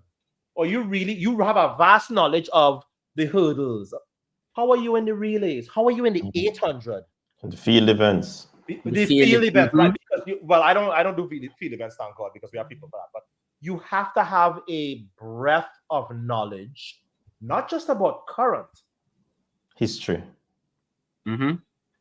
When Sha'Carri wins from lane 9 and I go, that looks like Hazley Crawford beating Don Quarry in 76, and everybody looks at me like, the hell wrong with you, Rain Man? It's like, no, I understand my event and I understand my sport, so I can spit that out because it's right here. I just watched that race 2 months ago. And it resonates. There's a lot of nuance and work which gets lost, and people look and they go, Bolden, I could broadcast better than he. All the stuff he's saying, I know. It's like, congratulations on that. Send in your resume tape. Send in your tape. And audition. but after, as you mentioned about NBC being the biggest, because they are universal, why was the Diamond League given to Slow Track? Did you call them Slow Track? Yes. The Diamond League was not given to Flow Track. Yes, you call them. I have to have respect for a big place. You don't find I get in enough trouble. I always have to. I want Flow Track now too. Well, I can get into some trouble now. This is not a question of is it a question of this is a question of NBC can't cover everything, right? So yes, we are NBC Universal, but we are also a corporation. That means that this has to be allocated in certain directions. So what NBC has done is they have said, they called me and said, Atto, if we are doing the Diamond League, we are only doing it if you are going to be a part of it. I committed for 4 years. The Diamond League has been on NBC. I think in the 4 years, I have maybe missed 4 or 5 broadcasts. And most of them were because I had to do something with Brianna and I couldn't get away. We have now given up the Diamond League rights just for this 1 year. We'll revisit it after. Okay. Because every year, it's like, okay, we gave up. What did we give up? We gave up, I'm trying to think of what other sports we gave up. We gave up like IndyCar for NASCAR. There's other things. You don't have unlimited money when you're a corporation. So you have to say, okay, this year we're going to do Big Ten football and Premier League football and this and that and the other. And then you look and you go, well, we don't really, that's not a priority the year after the Olympics for us and for our audience. No, the Olympics are coming to Los Angeles in 4 years. You think NBC is going to get Diamond League back before that? Of course we are. Okay, but everybody's so it's a making a big deal strategic like, oh, we gave up the rights. Like, we didn't give up the rights. We just decided this year we're not doing it in 2025. Check us in 2026. Okay. Yeah, it's not, they're not gone away completely. All right. So I thought that. But somebody asked a question in the comment section, a follow up to that. How can we get track and field now to be in the forefront, being that it is a very popular sports worldwide? We know that when the sport is not too popular in the US, it doesn't get a lot of traction. But how can it be better for the fans? Visualize. We're not seeing. You have to pay for this. You have to buy that. Nobody's taking the rights to do this. It's just too much. I agree. And I have my I will say this, even though I have friends at FlowTrack. I am not going to be paying FlowTrack to watch Diamond. I have a VPN which works very well, and I will be watching the world feed from some unknown country. So I understand I am a track fan first before I am a broadcaster. Mm-hmm. So I sympathize with fans, and certainly American fans, the fact that that Diamond League is going to go behind a pretty expensive paywall. But at the same time, I don't think that's what is holding track and field back. Let me tell you why I'm optimistic about the next 4 years for our sport. I see the young talents emerging. Tobago ain't going nowhere. Kishane ain't going nowhere. And what really drives the audience is matchups. It's when, and this generation has completely ruined the whole matchup thing because they never run against each other. And I have said that. Except for the hurdlers. They duck and they hide and they worry. You know why? Because so much of the money is based on rankings. And nobody wants to get no early season ass whooping because they feel like, no, and then they're going to come out against me when it's time for track and field news rankings. And there's a whole bunch of drama. But I say to them all the time, including Noah, if you guys continue to run in races where there's nobody really being a threat, nobody wants to watch that. Exactly. Look at the hurdlers then. The hurdlers are the ones. They compete against each other. Yes. And the throwers, the jumpers, the triple jumpers, the long jumpers, these people compete against each other on a regular basis. Why this does them hide? So I say it all the time. I say I watch the Diamond League, I cover the Diamond League, and I look at places where it used to be full to the brim. Stockholm. Lausanne always has a good crowd. I shouldn't knock them, but Stockholm has fallen off dramatically. Rome, which is the next meet, does not have and they have the Olympic champion, and so it's bounced back a little bit. It's because the guys who are the main draw, I shouldn't say the guys, because it's not just the guys. I wish Sydney McLaughlin-Levrone would run more. Yeah. I wish. She doesn't.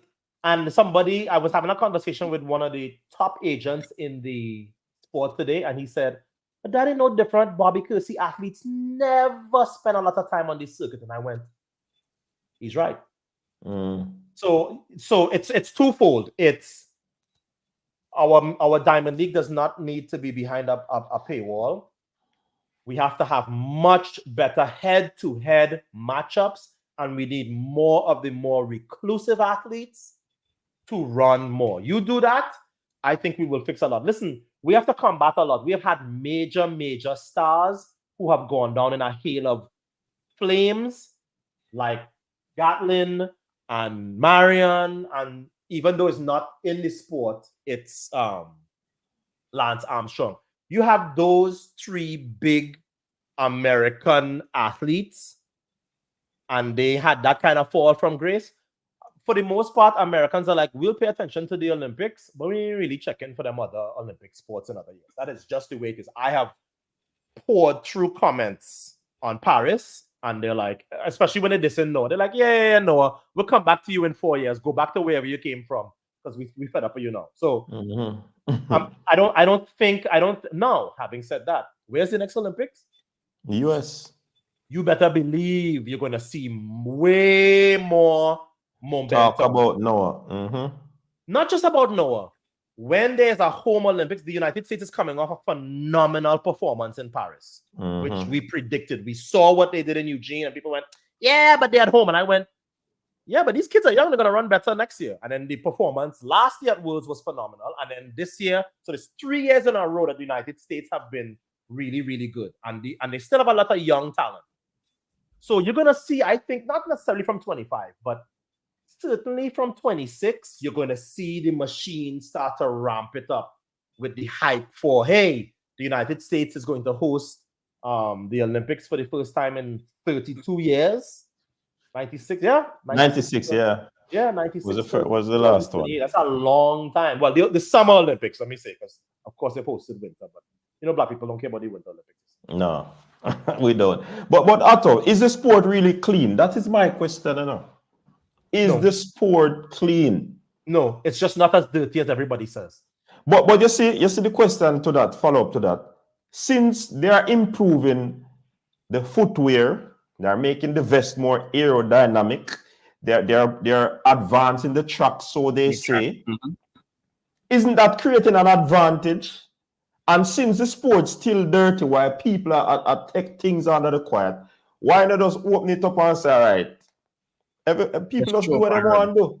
That will never happen, because track and field is not a law unto itself. So essentially, what you're saying is track and field, which is one of the 3 or 4 pillars of the Olympics, and we know how the Olympics is. You have WADA and USADA and JADCO, and everybody have a testing agent.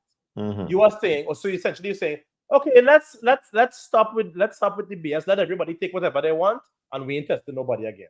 Well, that doesn't work for the rest of the Olympics. So if track and field is going to go into the Olympics every 4 years, sure. The reason why I say the testing is better than it's ever been, but I don't think it is the deterrent that it has been in the past, because there's a lot of money to be made. And quite frankly, one of the biggest problems that we have now in the sport, whether or not people want to admit it, is Kenya. There have been more athletes from Kenya failed drug tests in the last 5 years than almost any other country. But that to me is an issue which can be solved, and I think they have done a good job of weeding out the cheats. The Russians were systematically doping. We have evidence of that now. And with them out, you realize how it seems like everybody else has a fairer shot. But I am not ready to say that this sport is dirty. There's always going to be people trying to cut corners. That is never going to change. And that is not just in our sport. The good news is that to counter that, you have the best testing we've ever had. And not only that, we are storing and freezing more blood and urine than we ever had. So even if you got away with it in Paris, we saw Lashinda Dimas getting her medal from 2012. When I called that race in 2012, I knew that Russian girl was there. You could see it. But that's the way it is. So are there going to be future drug busts? Of course. You have a sport, you're always going to have drug busts. But I don't think that I see some cynics online and they're like, oh, the drugs. But I was part of the Balco era. The sport is not even half or quarter as dirty as it was during that time. But so what's the big deal about the Arian Knighton's oxtail plus the USADA cover up and the back and forth with the water? Let me say this. Let me say this about that about the Arian case. You remember what's the name of the guy? Oh gosh, Jarian Lawson. Remember Jarian Lawson? Went to Ohio State, I think. He's the first man to win the 100, the 200, and the long jump at NCAA since Jesse Owens. He was lots of hype coming out of college. And he had a situation that was like that.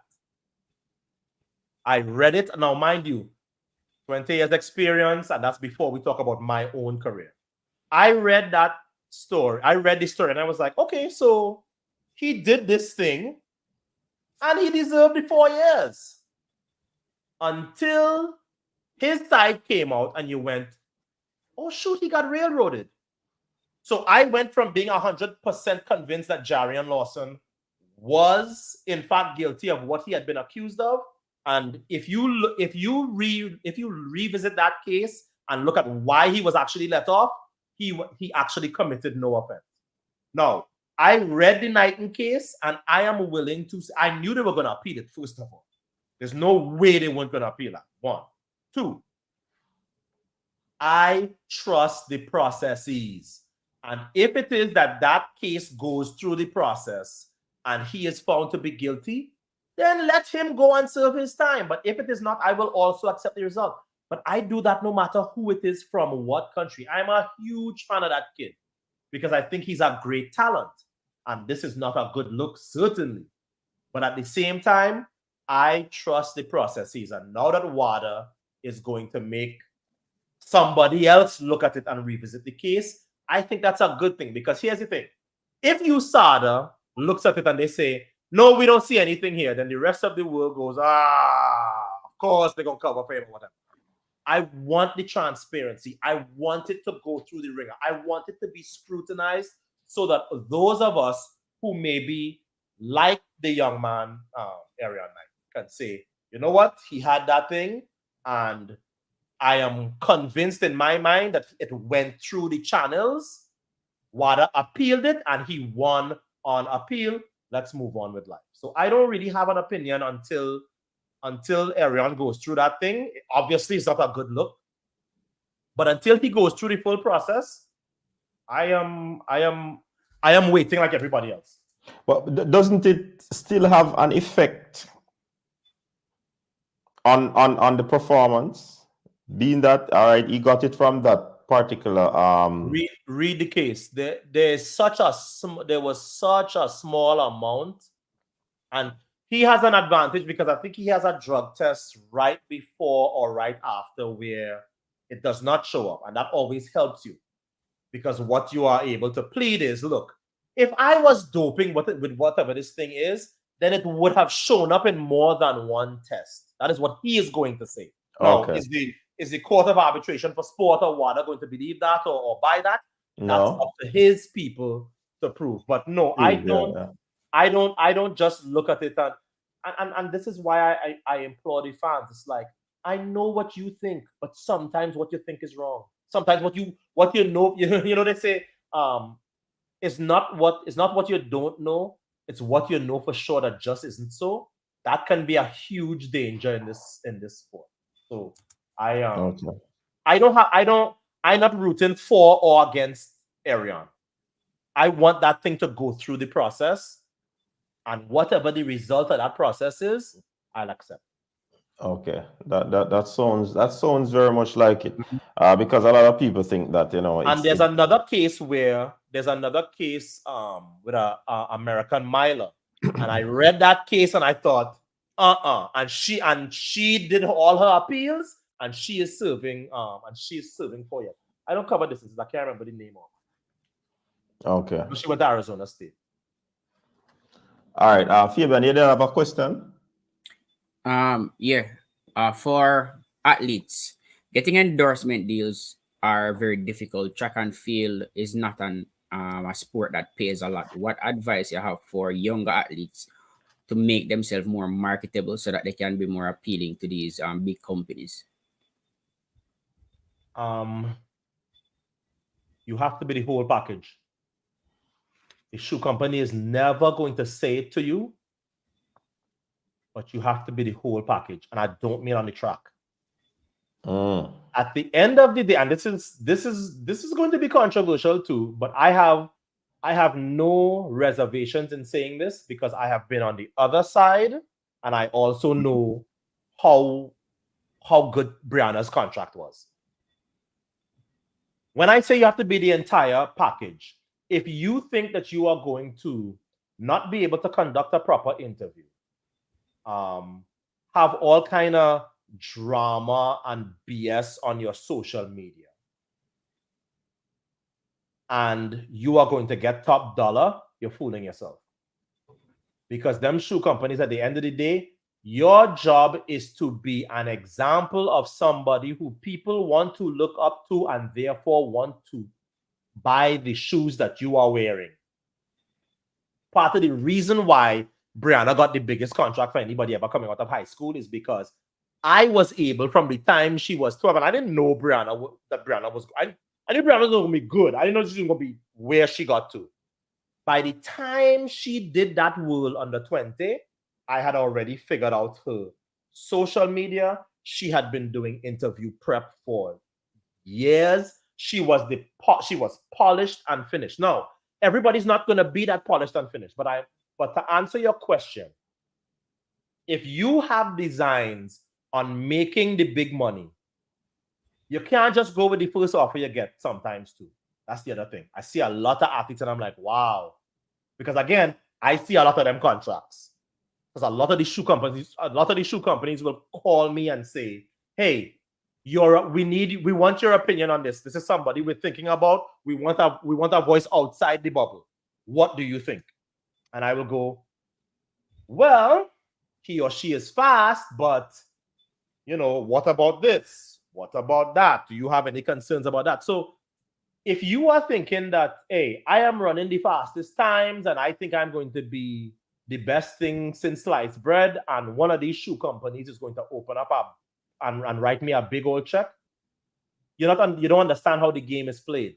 The people in this sport who have the big contracts are the ones who are not just good on the track, they're good off the track as well. And I think for a lot of athletes, and particularly from the Caribbean, we ignore that.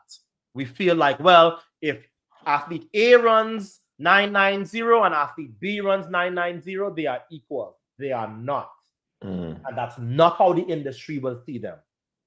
The country you represent also matters, regardless of whether you want to think that matters. The country you represent matters to certain shoe companies. Yeah. Right? It's not the kind of thing that's going to get printed, but I am going to tell you as somebody who's on the inside. So there are a lot of factors, but if you want to give yourself the best chance, then polish yourself in all aspects. Become a real professional. Become a pro. Become a pro's pro. And that way now they start to line up to bid for you. But Otto, explain how they would have come up about a huge contract that we have heard for Sha'Carri, because it seems as if she was a little bit controversial outside of track and field or in track and field, and yet still, which I would agree now, because a shoe company look at where the country that you're in. So I suspect that would have given her an edge. But outside of that, how would she be displaying all of that polishedness that you spoke about in terms of what some of these athletes should have? Exception to every rule. And Sha'Carri was a little bit of an exception. And I'll tell you why. Sha'Carri remember, Sha'Carri as a freshman at LSU, threw her hands up with the L sign and ran 10.75, shutting down, beating Julian Alfred and a bunch of other people in Austin, Texas. So when that happens, that is such a unicorn. Right? And she got great, she had very good money, but certainly not what she's making now. Remember that Sha'Carri's journey is, when Nike signed Sha'Carri, nobody knows who Sha'Carri is like that. Not outside of track and field. She didn't have the curating she has now. So Sha'Carri gets signed. She has a good contract because she has the 1075. Like, nobody would forget that race. It was an amazing race, right? It's kind of like, it's like when people saw Kishane's 977, it's like, okay, that's a game changer. Same thing for Sha'Carri. So no, Sha'Carri was not polished the way she is now. But Sha'Carri went from, we believe in her because there's no way we can not sign her. As Nike looked at her and they went, there ain't no way we let in any of our competitors sign her based on what we saw at NCAA. So it's a case of big bank, take little bank. Because Nike was like, whatever the money is, we signing her. Right? So she becomes the unicorn, even though, as she said, she doesn't fit my rules of the polish and the pros pro and all that. They were like, we are willing to take that chance. It's worth it because of what we think she is going to be. But they very, very rarely take that chance. I shouldn't say very rarely. They're not going to take that chance on the average person. Okay. Sha'Carri went from that. In a lot of ways, the thing that blew Sha'Carri up was the marijuana positive. America didn't really know who Sha'Carri was in the same way. I think so, yeah. That moment blows her up because now she becomes mainstream. And what? This girl who we will watch, this young lady who we were watching, who we like, and she's feisty, and she talks, and she thinks, and she throw off the wig. And you're not letting her go to the Olympics for weed? But that's stupid. That is when Sha'Carri becomes part of the American consciousness. She has the highest Q rating. You know what a Q rating is? Explain it. A Q rating is an American thing for your recognizability.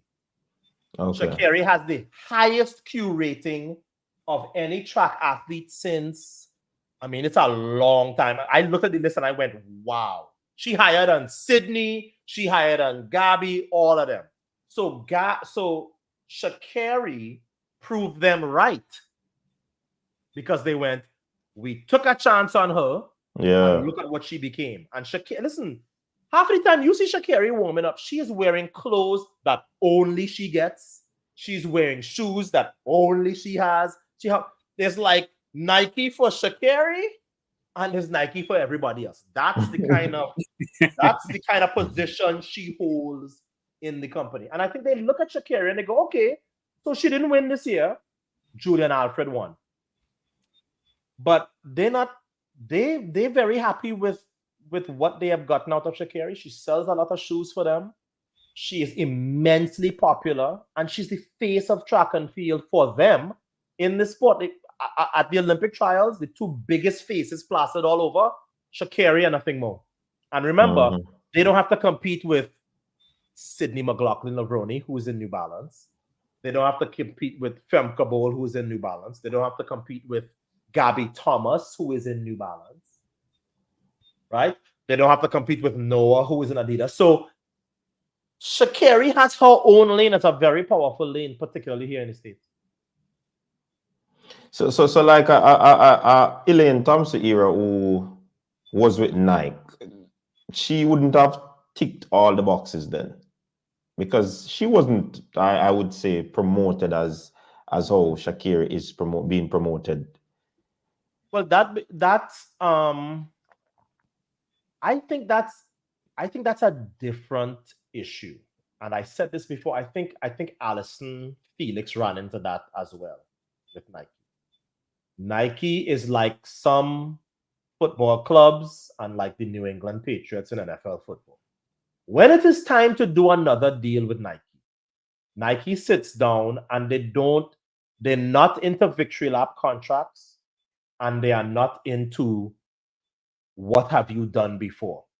Nike looks forward. They're always looking forward. That's why they signed Brianna. That's why they signed the Clayton twins. They already had Sha'Carri. They already had Sha'Carri and Elaine and Shelly-Ann. Why sign Brianna? Why sign Brianna for all that money? Why sign the Clayton twins? Why sign anybody else? You already have the Olympic champion, because they're always looking forward. And what happens is you have an established, sometimes superstar athlete that goes back to the negotiating table, and Nike goes, okay, well, we certainly are interested in signing you again. It's been a productive relationship, and here's the figure we are thinking.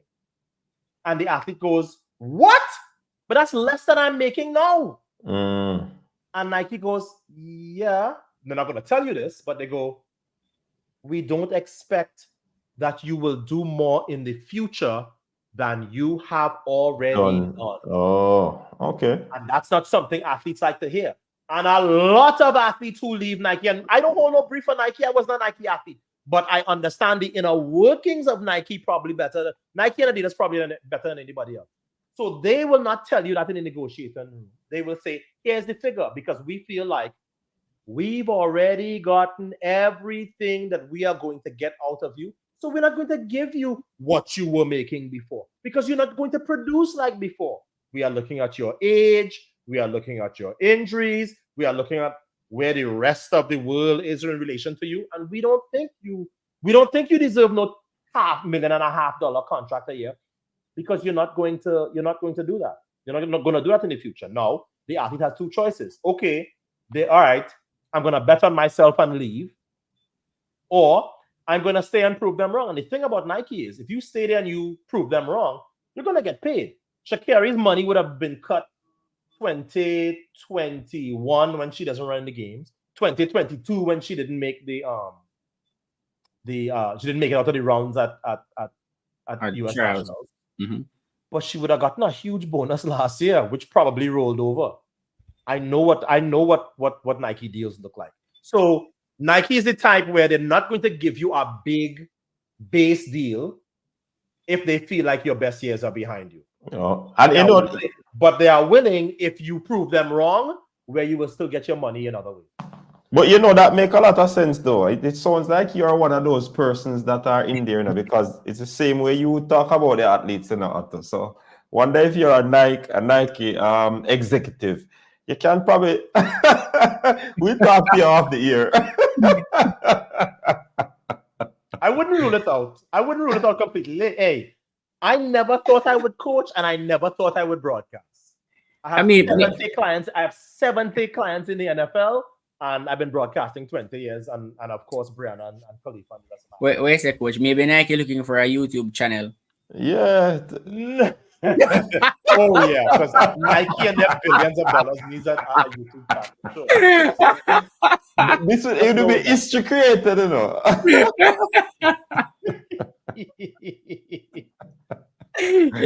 I had to put that in there. I had to put that out there so the people at Nike can hear. I don't know what the future holds. I know that when Karani James retires, I am going to nominate him to be the head of track and field, because I've never seen somebody who everybody loves in the sport so much. So you never know what's around the corner, right? So I have learned now to never say never, because the two things I said never to, my ex-wife told me I'd be a broadcaster, I was like never, and my ex-coach told me I'd be a coach, and I said never, and I've done both of those things. So I'm not gonna say never. So since you're on the Nike and stuff, the J3 has recently turned down an Adidas offer. Well, what are your thoughts on that? To stick with Puma as our sponsor? I don't know enough about the relationship. Listen, sometimes those federations say, if the money is equal, I'd rather deal with the devil. I know. Not that Puma is the devil, but I'm saying I'd rather deal with somebody with whom I have history. I'll give you an example. ESPN outbid NBC reportedly for the Olympics, right? Because they were like, we fed up of NBC having the Olympics all the time, and we have all these channels and ESPN. And you know why the IOC went with us for the next, whether it is 20-something years? Because they're like, we don't know what the Olympics on ESPN is going to look like.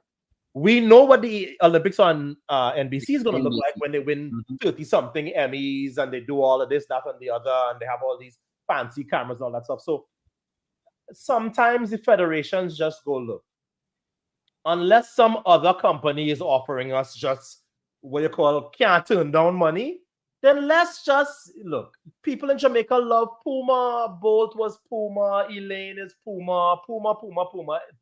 Puma is kind of synonymous with Jamaica.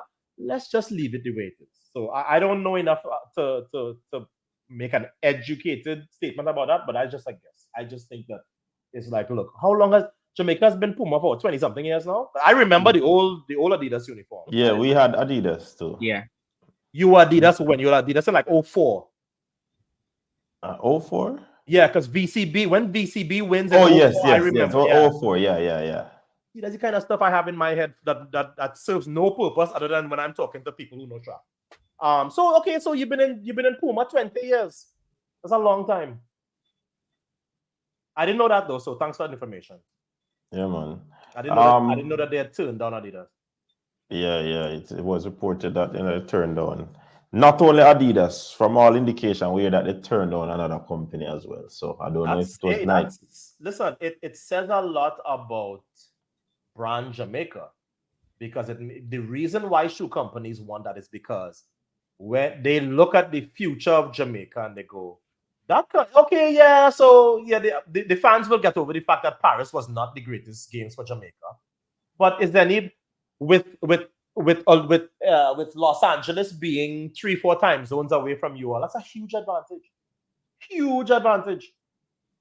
So nobody's gonna bet that the Jamaican team is going to have two down Olympics in a row. So of course the shoe companies want to get involved, because they're gonna have all of those Kishane and all of them with a Puma on their chest. And Jamaica, brand Jamaica sells, because if you notice, football team. They wanted the whole country, all the sports. Oh, Adidas? Yeah. I'm wondering, because they see where the football is making a whole lot. If I'm Adidas, I want your whole country. Yeah, because I don't want just track. Adidas has football right now. I want football at all levels, of course. Yeah. And the Adidas jerseys are selling for the football. Even Arsenal came out with a dedicated one, and I think they did that because they know that Jamaicans love Arsenal, and they're going to be selling a lot of jerseys. Why do Jamaicans love Arsenal? I don't know. Tread lightly, Otto. Tread lightly. I don't like them. Wait, I love Arsenal. Mr. Hot Seat. Now I go tread lightly because tread lightly. One of my best friends are Arsenal fan. I'm like, do you like pain? Ask him again. Are you a masochist? Do you like every single? It's like Dallas Cowboys fans. It's like, what is it about this team that you cannot break yourself free from their clutches? Please tell me. Because we have done things that nobody else has ever done. We're the first team to beat Real Madrid at the Bernabeu. You don't hear about the pass. No. So you are like Dallas Cowboys fans. You're living 30 years ago. So let me fix this. So the shoe sponsorship now I got this. No. Let me bring my point now, because in life all things are not equal. You have a 12-year-old going to a high school. Do you send him to a high school that recently came about, or do you send him to a high school with rich history? Which one? History. Thank you. So when you're supporting, but school is different. School is different from when you are supporting a football club. I hear this from the Arsenal partner too. Nobody jumps and goes, "Oh, I am supporting Leicester City." No, you want to support a team with a rich history. By the way, the late Queen of England supported Arsenal. The royal family supports Arsenal. So let me just put that out. Arsenal is the only Premier League team with a golden royal family with the. You mean the royal family with the accused pedophile? That royal family? Because so what? We are the only team with a golden Premier League trophy, and we are going to win this year. And when we win this year, all of you, humble pie. You literally sound like Dallas Cowboys fans. Every single year is going to be their year. Every year they're done. All right, I am putting you on the spot. Every year. When in May, in May, you have to come back on this channel in a football stream to say that you were wrong and Arsenal. I will come back. Is the greatest. In fact, if Arsenal wins the Premiership this season, I will come on this show and sing whatever is all your fan song. I will learn it and sing it. All right. That's all like a wager. Make sure you start. What are you gonna do when Arsenal should see bet again? No, it's not gonna happen. So it's a one-sided bet. So it's only if Arsenal wins. Yes. I am so confident it's not going to happen. I will wear whichever team beats Arsenal, I will come and stream in their jersey. I admire the confidence. So whichever team beats Arsenal this year, I'll come on stream and I'll do a whole stream with their jersey on. Hey, you see the thing with Arsenal fan? You hear. If it was up to me, this would be on my casket when they lowered me into the ground. Okay? I understand, but my team was in the Super Bowl last year and lost in overtime. And we've been to like 3 or 4 Super Bowls in the last 3 or 4 years. The thing with Arsenal is that Arsenal hasn't really been close, and yet y'all have the best fans. Because we have been close. 6th place, 5th place, 7th place. They're like, the Arsenal fans talk to Manchester United fans about. We love to talk about history, and I am surprised that we went on a history lesson for the past few minutes from an Arsenal fan talking about going to school, going by history. An Arsenal fan, you can't talk to me from this day forward. When me talk about my history, you leave me alone. Yeah, talk to a bit. Talk to in me. In May we will talk. That's all I'm saying. In May we will talk. In May we will, and I can give you the same reason like I did with Noah Laz. You ready for the same reasoning now? Arsenal is the only team that has competed with Manchester City for the past 3 seasons. Now, over the last 2 seasons, Arsenal has gotten closer to Manchester City. Now, this season, Arsenal has gotten stronger while Man City has lost quality. Arsenal also has a younger squad, a more experienced squad, and after getting beaten, experienced squad. No, a younger squad. What is Arsenal's current record and position? What do you mean? What is Arsenal? The season just start. What is Arsenal's current record and position? 2 from 2. 2 from 2, 0 goals conceded. And what is City? Why all the Arsenal in this calendar year, by the way. But they have started even better than that. No. It's the first in 13 years that we have started this well. You have started even better than that. No. It's the first in 13 years that we have started this well. By the way, we have conceded. No. We have conceded. It is only going to make the fall harder. It is going to make the fall harder. Watch and see. Every year, the Dallas Cowboys start like Oblique Seville. 8-0. People go, Super Bowl. And then they finish 0-6 and miss the playoffs, and then they out. It's like, you ready for the icing on the cake? Oblique Seville. 5 Arsenal players were in the PFA team of the season. 5 with dominate. That's listen. That does not. Hold on. If it goes by goal difference, if it goes by this, if it goes by all the statistics on the board, Arsenal would have won the Premier League many times. But statistics don't win games, don't win championships. I'm just showing you how well the team is, and the team has gotten stronger. And can't win. No. I wish you all the best.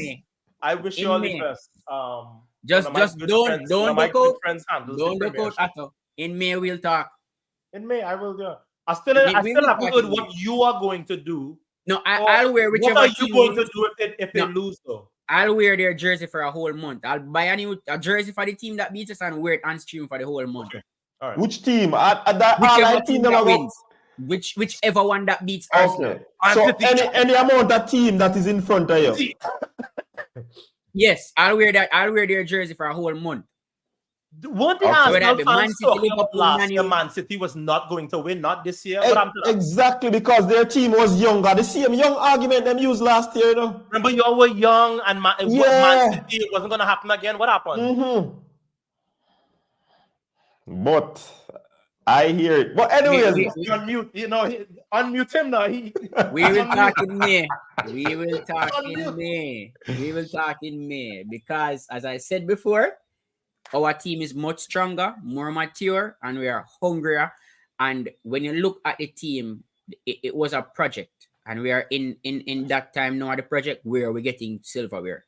So it's realizing the project. We're basically plugging all of the weaknesses in the team right now. We have the best centre back in the world. I wish you the best, boss, man. But you had the centre back last year. And that is why we ran Man City to the line. It was us only who got close to Man City. Man City is the best team in the world with the best coach in the world. And we are the only team who competed with them.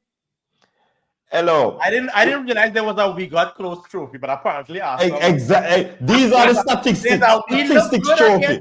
We gave them a statistics trophy. Statistics trophy. Hey, one last question before we go, Atto, because we don't want to talk about the statistics trophy right now. Yes, thank you. Yeah, level football. Thank you for changing the subject. Yes, let's when you think about Michael Johnson big announcement on that is it that Grand Slam type of track and field something? I too have something in the works which is track and field adjacent, which is testing very well. Right? I have a show that we are going to shoot next year. It's not it's running involved, it's sprinting involved, but it had nothing to do with track and field. I said that to say that anybody who tries to come up with a way to invigorate, a way to energize the sport, they have my blessing. Serena Williams' husband has a meet that's coming, and I am glad he's doing it, but it looks like the gimmick of that thing is that it's only women, which I'm like, okay, that sounds good. Let me see what else you have. I have an open mind when anybody shows up. So I am not ready to say, that ain't gonna work. And I am one of the people, by the way, who fought for that mixed relay when I was in World Athletics. And I am very happy to see how much, how fun it is, because we had it at World Relays and I said, see? And now mixed relays to me is as fun as the 4x4. Yes or no? Yes? It's probably more fun. We had a really good men's 4x4, and that's not lost on me yet. You're two of the fastest mile relays ever in those Olympics. Yeah, well, yeah. Those ankle legs from Benjamin and Thibault, amazing, right? Normal. 43. Oh, the fastest relay legs ever. 43-1 and 43. But to get back to what you are asking, the Michael Johnson one, I want to see him pull it off, because the more I learn about it, I go, okay, I may actually end up being the broadcaster for that. I don't know, but I want to see. I am giving everybody the benefit of the doubt. I am too far up in this sport to disparage anybody trying to make it better. You see what I'm saying? So I have to be, I can't come out and say, this thing, it's only going to be women. I haven't seen it yet. I've seen the plans. I know they have money. Michael has a lot of money. And I know in this sport, when you have a lot of money, doors can open. And as we have been saying all conversation long, the Olympics are coming to America for the first time in 30-something. The Summer Olympics are coming to America for the first time in 30-something years. There is going to be money available for track and field that we did not have before. I would not be surprised to see 2 or more Diamond League or very high quality meets in America. That Los Angeles meet could be turned into one. And I think some other state, maybe Florida, will get another one. So I see the meets that are coming, and I am optimistic about that, even if from at this point I go, okay, I don't see how they're going to overcome X, but that's part of the growing pains for when you start something new. And too many times in this sport, people dismiss things before they even listen. We had a lot of opposition to that mixed relay. People were like, nah, what I call the chariots of fire people in World Athletics, who want to see everything exactly the same, who don't even want when Tobago runs a world record in the 300 for you to call it world record. No, you must say world best. I changed policy at NBC where I said, I am not going to go on the air and talk about no world best. It's a world record. Is it the fastest anybody has ever run the event? Then it's a world record. I don't care what Monaco says about world best versus world record. So that's one of the things where I look at those two meets coming and I say, I wish them the best. If I can help, I will help. But let's wait and see. World record versus Olympic gold. Not even close. 1,000,000 times Olympic gold. Because that record, somebody coming for that record is going to be gone eventually. You are Olympic gold medalist forever and ever and ever and ever. Amen. I don't even know why I don't even know how that's a question. Because it's not even close.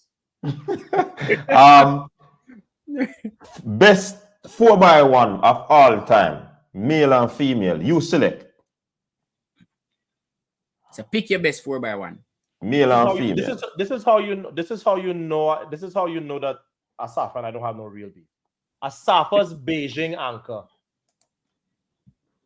So I'm not just giving you the people. I am giving you the leg that I want. Yeah, man. Go ahead. That is even better. I want Mike Marsh, Barcelona 92 leading off. I want Johan Blake's turn from London. And I want Bolt on the backstretch. So we're going Marsh to Bolt to Blake to Asafa. World record. Oh, yeah. World record. I mean, do you not think that's superior to the team that actually has the world record? I do. I mean, I love Michael Frater, but it's free. I mean, look at the legs. Look at the legs. You have Mike Marsh, one of the greatest turn runners ever. Bolt is the GOAT. Yeah. Johan Blake with that fast turn. Johan's third leg in London. Every time I see the race, I'm like, he's running past Tyson Gay. Yeah, man, he sweep up Tyson Gay, man. Nyam him up. Yeah. and then I still think that Asafa's anchor in Beijing is the best anchor leg I've ever seen. And I have seen Carl in person. I've seen Bolt in person. I've seen Noah in person. I have seen Evelyn Ashford in person. Hers is also a fantastic one at 88. That 88 anchor is spectacular because she runs past East Germany. But yeah, that would be my 4. Female.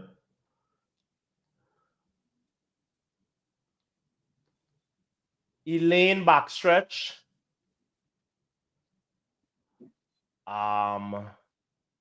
Elaine backstretch. Shellyan. I kind of want Shellyan on anchor, you know. I believe anchor is a state of mind. I want my anchor to be somebody who almost wants to go and get somebody. It's like my anchor don't want to get the baton ahead. My anchor want to get the baton 2 steps behind. I will lead off with, I will change it. I will lead off with Evelyn Ashford. I will go Elaine down the backstretch, Shellyan anchor, and on the turn, on third leg. I had to think about that one. Third leg, either Dina Asher-Smith, Flo Jo. See, I know there's somebody from another country. I have to refrain from only thinking Jamaica and America all the time. I'd have put Merlene Otti on that team somewhere. Yeah, because Jamaica and US really are the sprinting rivals, you know. But how I would pick that team is to think, yeah, I know most of the people are probably going to come from USA and Jamaica, but you have to also leave some space for other athletes from. No, but are the best team of all time, you know, after what kind of space you leave?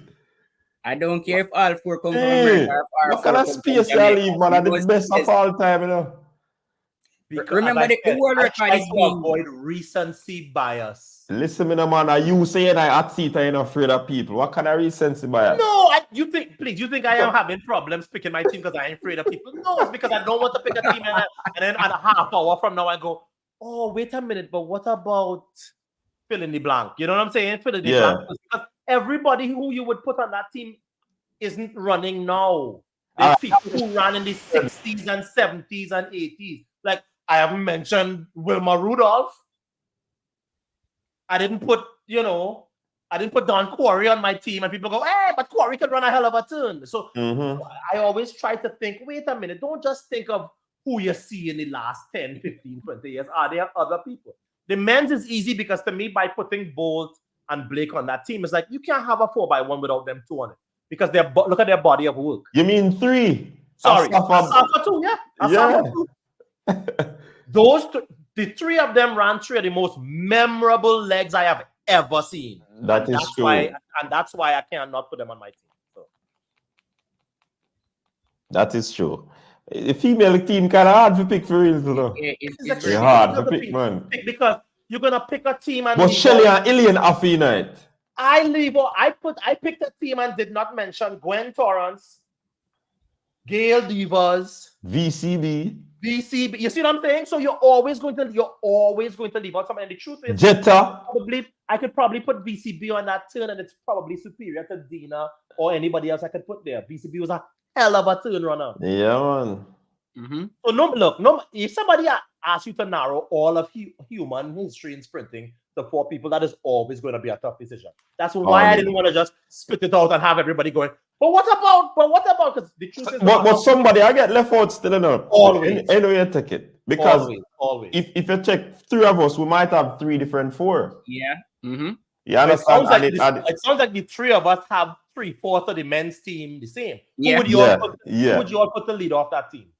The leader of the Christian Coleman from Paris. Because that's my other choice. Yeah. I have seen enough of his first legs. But wait a minute. Hold on a second. What about Nesta Carter? Nesta Carter. Team Jamaica. No matter who you say, you're gonna leave off somebody who people go, you gotta be an idiot to leave off fill in the blank. Carter, after the panic, hey, I don't think, even though Coleman is a very good candidate, very, very good, top tier candidate, me not think he can start like a Nesta Carter pan really. Nesta pop every block. I think Nesta is a better natural turn runner. It's not the start.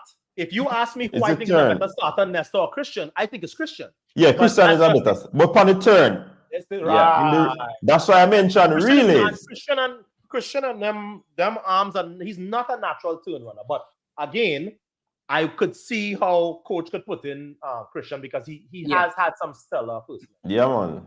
Yeah. That one in Paris too, that was fast. Listen, I did that. You know what? One that they did not finish in the final. Yes, in the final. Yes, in the heat. I said it. I said, "How the hell you have Christian Coleman on your lead off leg and he don't catch no stagger? He didn't catch any staggers in the heat. It's like he was holding back." I thought so too. You saw when you saw how Ferdinand ran through the round, ran through the zone. So I don't know, but yeah, in the final, he was off to a blistering start.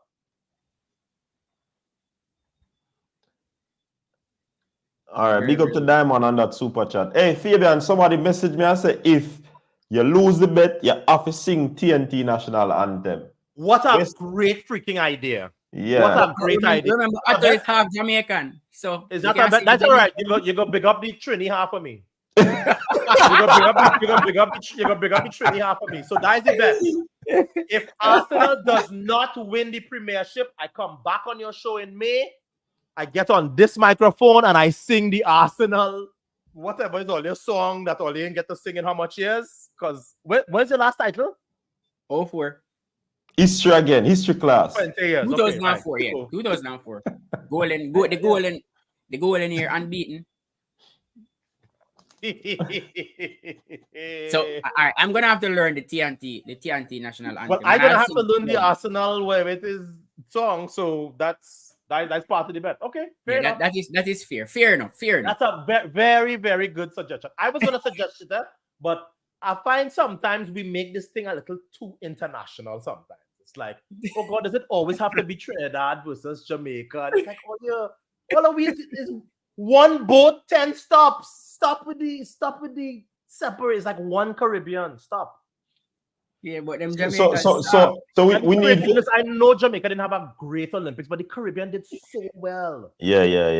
You know, it's like big up St. Lucia, big up Dominica, La Fond, big up. Yeah. And I feel even better because when I spoke at the United Nations this year, I specifically mentioned those two because I knew they were going to come home with medals. And then they did. But I didn't know it was gold, but really, really happy. Dominica have how much? 80,000 people, if that? But that 40,000 people. I think. St. Lucia have 180,000. About small island. These are cities in America, and they each have a gold medal. And I know what that is going to do for them. I mean, you know, think of how many young girls in St. Lucia now are like, "Mommy, I need spikes because I want to run like Juju." Juju, yeah. And I know that because I heard the stories from Richard Thompson and Darrell Brown and them because. Of course, I'm in my own career not thinking, and when I was there, it was really just me for a long time. I didn't have no relay team. It was just me. And then 15, 20 years later, to listen to Richard Thompson and Darrell Brown say, hey, I saw you, and I was like, Dad, that is what I am doing. I following in those footsteps. So what has happened in Dominica and what is continuing to happen in Grenada and what is happening in St. is we will be alive to see it. We will be alive if God's be alive to see a St. Lucian young boy or girl say, "Yep, I wanted to be just like Juju," and that's why I'm on this podium now. So it's exciting times for the Caribbean. Jamaica will be back. Jamaica ain't going nowhere. Not up here. We're there same way. Jamaica not going anywhere. We're not going nowhere.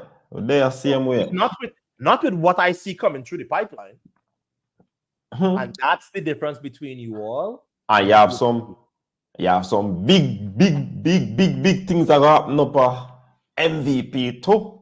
So look out for them that to me. Some whole heap. Exactly. That little things that are going to continue to produce. You'd be a fool to bet against Jamaica bouncing back as years. Hey, Mr. One question, I have to laugh. This is our last question because we are in the show in 3 minutes time. So we're going with full 3 hours now. You know how many going to full 3 hours. You know when NBC has me on the air for 3 hours, they had to write me a 5-figure check. Oh. So when US check. So when the invoice comes to you, don't be surprised. Right. Don't be surprised. I want to waste the last 3 minutes. So. All right. Somebody asked a question. I'm have to laugh. Is if there's match fixing in track and field? You know, is there match fixing? Not that I know of. In other words, somebody purposely taking a L. Yeah. Mm-hmm. What would be the incentive? Me not think so. Like, what? I'm not saying again, educated decision. The educated answer. I certainly don't see how that could be, but I would be open if somebody want to explain to me who did that this year and how. Now, if you're saying the distance races, maybe the Kenyans get together and say, look, you're not winning this race, so your job is to kind of burn yourself out in the beginning. My neighbor's alarm goes up every night. If we're talking distance races, I could see how that could be. Yeah, okay, you're gonna have to sacrifice yourself to keep, to take out the sting of one of the kickers or two of the kickers. I could see that, but I can't see nobody fixing no race in this. No, so you work too hard for that, man. No track fixing, no match fixing. You don't have enough money for that. How much money you gonna pay me to lose the Olympics? Hey, can't do that. Man, the man not do that. I remember, gold medal over world record, Of course. I mean, if you take a L, no, sir.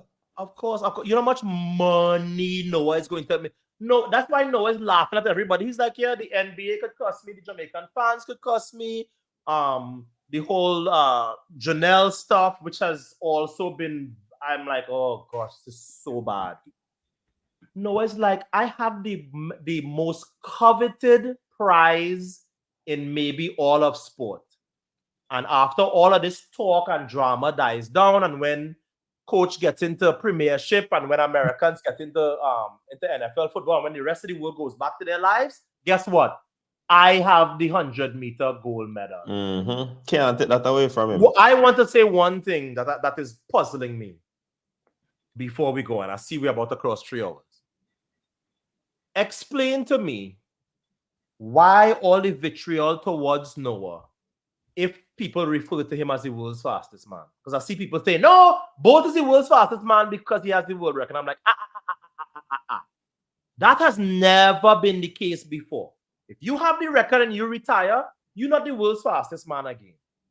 The man who has the Olympic gold medal in the 100 is the world's fastest man. The man who's the world champion in the 100 from last year is the world's fastest man. I don't sleep no better or no worse if Noah gets his props. But I've looked at that online and I'm like, how are people so opposed to the man who has the world title and the Olympic title in the 100 being called the world's fastest man? Why? Because you are a fan of Jamaica and Usain Bolt, but that we don't change the rules for you. If somebody Jamaican did not have the world record and Tobago had won last year and won this year too, would there be any doubt that he was the world's fastest man? No. Suppose it was Marcel Jacobs. Suppose it was anybody else in that final. I am one of these people who I get a little, it's like, wait a minute, I am a purist. Things have always been a certain way. Don't change the rules now because it favors your side.